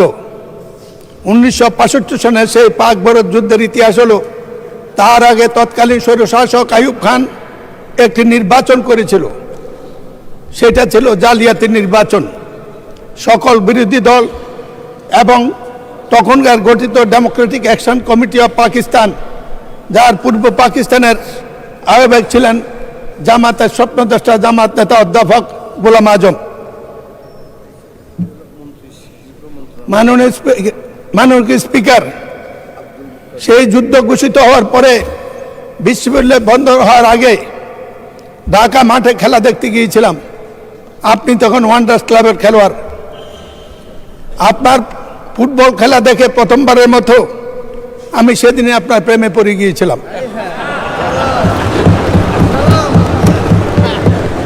এই দেশটা যদি বাংলাদেশ বা পাকিস্তান না হতো, আপনার জন্ম যদি ইউরোপে হতো, তা আপনার তুলনা হতো আজকে পেলে এবং এই পর্যায়ের খেলোয়াড়ের সাথে। আপনি রাজনীতি ছিলেন না। 70-এর নির্বাচন আপনার বাবা ডক্টর আজহারউদ্দিন তৎকালীন আইয়ুবের স্বৈরশাসকের বিরুদ্ধে 70-এর নির্বাচনে এই ভোলা থেকে সংসদ সদস্য নির্বাচিত হয়েছিল। 73-এর নির্বাচন আপনি তখন সেনাবাহিনীতে আপনার এই মরহুম আব্বাকে সেদিন নাজেহাল করেছিল। তখনই রাজনীতিতে আপনার আকাঙ্ক্ষা গু করে মানুষের এই সংসদে জাতি জানে না যে কজন বীর বাঙালি মুক্তিযুদ্ধের শুরুতে শহীদ জিয়ার আহ্বানের পরে আপনারা ক্যান্টনমেন্ট ভঙ্গ করে প্রতিপক্ষ পাকিস্তানি কমান্ডারকে নিহত আহত করে সোলজার নিয়ে সরাসরি মুক্তিযুদ্ধে অংশগ্রহণ করেছেন। শোনেন, এর পরবর্তী পর্যায়ে রাজনীতিতে আসার জন্য প্রথম দিন জন্য আপনি আকাঙ্ক্ষা ব্যক্ত করেন। পুরনো স্মৃতির কারণে ও মহামেডান ক্লাবের কর্মকর্তা হিসাবে আপনাকে নিয়ে প্রথম রাজনৈতিক নেতাদের কাছে যাওয়ার পরে আমাকে সেদিন অভিনন্দন জানিয়েছিল, এই রত্ন তুমি কোথায় পেলে? আজ আমি প্রশ্ন করতে চাই জনাব তারেক রহমানকে, এই রত্ন তিনি কোথায় খেতে পেলেন? আপনাকে অভিনন্দন। আপনার নেতৃত্বে এই সংসদ দুর্ভাগায় জাতির সকল সমস্যার সমাধানে বিরাট ভূমিকা রাখবে। আরও বলতে পারতাম, কিন্তু আমি জানি এক সময় আপনি কঠোর মানুষ, আমার মাইকটা বন্ধ করে দেবেন, সময় আর নষ্ট করতে চাই না। আজকের আলোচনায় রাষ্ট্রপতির ভাষণ। মাননীয় স্পিকার, আমার ভয় হয় কোন ভাষায় কথা বলবো। এক সময় প্রশ্ন ছিল 71-এ 52 সালে কোন ভাষায় কথা বলবো কিনা। আজকে প্রশ্ন হয়েছে কথায় বলবো কিনা। এই সংসদের দাঁড়িয়ে ভয় হয়। আগে যাদের বিরুদ্ধে দাঁড়িয়ে কথা বলতাম তাদেরকে চিনতাম, আর আজকে যাদের বিরোধী দল তাদেরকে এখনো আমি চিনি নাই। আমাদের নেতা তারেক রহমান বলেছিল কঠিন নির্বাচন, সেদিন অনেকে বুঝে নাই, আমি বুঝেছিলাম। পরে আমরা নির্বাচন করতে গিয়ে বুঝেছি কি কঠিন নির্বাচন পাশ করেছি। কিন্তু একটি সাহস ছিল মাননীয় স্পিকার, সেটা হলো আওয়ামী লীগের বিরুদ্ধে নির্বাচন তারা কি করবে জানতাম, কিন্তু সৎ লোকের শাসন, জামাত প্রতিপক্ষ হলে কি হয় এবার আমরা মাঠে হারে হারে টের পেয়েছি। টাকা তারা ব্যবহার করে না, নির্বাচনে কোনো পক্ষপাতিত্ব করে না। ইনশাল্লাহ জাতির ভবিষ্যৎ উজ্জ্বল। এই জন্য জগন্নাথ ডেপুটি নেতা ডক্টর তাহেরকে নির্বাচনে জিতার পরে অভিনন্দন জানিয়েছিলাম। বলেছিলাম ফ্যাসিস্টদের বিদায়ের পরে কেউ যদি সবচেয়ে আলহামদুলিল্লাহ বলা উচিত সেটা আপনারা। এই নির্বাচন সুষ্ঠুভাবে সংসদ বসার পরে এত সংখ্যক নিয়ে সংসদে আসার পরে যাদের আলহামদুলিল্লাহ বলা উচিত সেটা হলো জামাতে ইসলামী বাংলাদেশ। কিন্তু আজ প্রশ্ন উঠেছে আমাদের সম্পর্ক। আমরা কিছু মুক্তিযোদ্ধা যারা জীবিত আছি তাদেরকে আজকে সমাজে প্রশ্ন করতে হয়। মুক্তিযুদ্ধ 24-এর যুদ্ধ, 24-এর যোদ্ধা এক কাতারে হলো ব্রিটিশদের আমলে বিচারের নামে অন্যায় যদি হয়ে থাকে তারা কি এক কথা? আমি এই প্রশ্নটা মহান সংসদে রেখেই এই সম্পর্কে শুধু জামাতকে একটি কথা বলবো। স্বাধীনতার পরে বা এনসিপির নেতা কার কথা হয়েছিল, তাদেরকে বয়স কম হলেও শ্রদ্ধা করি, এই কারণে করি তারা সাহসী সন্তান, এই যুগের চাহিদা। একটি কথা মনে করবেন, শ্রদ্ধা নেতৃবৃন্দ, স্বাধীনতার পরে একটু মেধাবী শ্রেণী এসেছিল, তারা গঠন করেছিল জাসদ। এই বাড়াবাড়ি করতে গিয়ে দেশ গেছে, জাতি গেছে, তারাও গেছে। আমরা যেন সবকিছু হজম করার তৌফিক দেয়। আপনাদের উদ্দেশ্যে এই কথাটি রেখে 91 সংসদে আপনাদের সাথে কাজ করেছিলেন দেশনেত্রী বেগম খালেদা জিয়ার নেতৃত্বে। আপনারা যখন প্রশ্ন করেন মনে হয় এই দেশে 15 বছর 20 বছর বিএনপি ছিল না। দেশনেত্রী বেগম খালেদা জিয়া জাতি, দেশ, মানুষের বিরোধী দলের অনেক বিরোধ অপেক্ষা করে জামাতের সাথে একসাথে কাজ করার জন্য আমরা অনেকে না চাইলেও বাধ্য করেছিল। আপনাদের নেতা অধ্যাপক আমাদের নেতা মাওলানা গোলাম সাবান মরহুম, আমি বলতে চাই তিনি এই সংসদে একটি কথা বলেছিলেন, যার জন্য সিন্নি খাইলে মোল্লা চিনলে না। আপনারা 35 বছরে বেঁচে এই পর্যন্ত রাজনীতিকে নিয়ে এসেছেন, তার পিছনে দেশ নেত্রী বেগম খালেদা জিয়া, তার অবদানটুকু একটু স্মরণও করেন না। মনে করেন বিএনপি আপনাদের প্রতিপক্ষ, যেমন জাসদ একসময় মনে করতে আওয়ামী লীগ একমাত্র প্রতিপক্ষ, তাতে ইতিহাস দেশ কোথায় গিয়েছে এইটা বিবেচনা করার মতো বুদ্ধিবিদ্যা আপনাদের সবার আছে। আমি শুধু বলবো, কয়বার জাতি সমক দেবে, আল্লাহ জাতিকে কয়বার সময় দেবে, আল্লাহ দিয়েও দেখেন নিয়েও দেখেন, কথাটা মনে রাখবেন। সময় লম্বা হলে আর বলতাম, কোনোদিন বলবো আমি মুক্তিযোদ্ধা জামাতের সাথে আমার সম্পর্ক ভালো থাকার কথা নয়। ছাত্রলীগের সভাপতি হিসেবে 73 সনে দাঁড়িয়ে বলেছিলাম, জামাতকে যদি মুক্তিযুদ্ধের বিরুদ্ধে বক্তব্য দেয় তারা অন্যায় কিছু করে নাই, কিন্তু যুদ্ধ অপরাধ যারা করেছে তাদের বিচার করুন। শেষ করুন, মাননীয় সদস্য আজান পড়ে গিয়েছেন। সেটু সঠিক বেঠিক সেটা কথা নয়, কথাটা হলো আজকের দিনে আপনাদের এই এটা জাতীয় ঐক্যের যে উদ্যোগ, সেই উদ্যোগের ফসল। আপনাদের এই সংসদকে আসাতে জাতীয় অভিনন্দন জানায়, আমরা অভিনন্দন জানাই। কিন্তু ধন্যবাদ মাননীয় সদস্য, ধন্যবাদ ধন্যবাদ দিচ্ছি আপনাকে। আজান পড়ে গিয়েছে। আচ্ছা, আরেক মিনিট বলেন, এক মিনিট বলেন। বলেন না কত, আপনি বললে আমি বসে যাবো। কনক্লুড করে দেন। আমার বক্তৃতা এখনো শুরু করে নেই, আমার বক্তৃতা এতক্ষণ শুরু করিনি। আমি আর কোনোদিন বলবো না, আমার সবটা সময় আজকে দেন। এখন নামাজের সময় হয়ে গেছে, আজান পড়েছে। আমি আমার সংসদ নেতার দৃষ্টি চাচ্ছি, আমি জানতাম না আজান আজকে বক্তৃতা দেওয়ার জন্য আমি প্রস্তুত ছিলাম না। আমাকে বলেছে আজকে দিতে হবে, আমি না পড়েই দাঁড়িয়েছি কয়টা কথা বিবেকের তাগুদে বলার জন্য। না, ভালো বলেছেন, বাট আর 30 সেকেন্ডে শেষ করেন, নামাজের টাইম চলে যাচ্ছে, আজান পড়েছেন। এই কঠিন সময় ওকে দিলেন মাননীয় স্পিকার। আপনি ইতিমধ্যে ভালো বলেছেন, সুতরাং না, আমার কথা শুরুই তো করি না, আপনি বলে ভালো বলছেন। এই কঠিন সময় আমাকে দিলেন, শেষ করুন, আরো সুযোগ পাবেন। সম্পর্কে কিছু বলার সুযোগ পেলাম। ওনারা তো সবসময় বলে জাতির টেলিভিশনে বলে, তারা গেলে টেলিভিশন যায়, বিরোধী দল দাঁড়ালে টেলিভিশন দ্বারা আমরা আপনি আমাকে অ্যাড্রেস, স্পিকারকে অ্যাড্রেস করেন, ওনাদেরকে বলেন না। শেষ করেন প্লিজ। মাননীয় সদস্যবৃন্দ, জোহরে নামাজের জন্য সংসদের অধিবেশনে 20 মিনিট বিরতি দেওয়া হলো। ধন্যবাদ।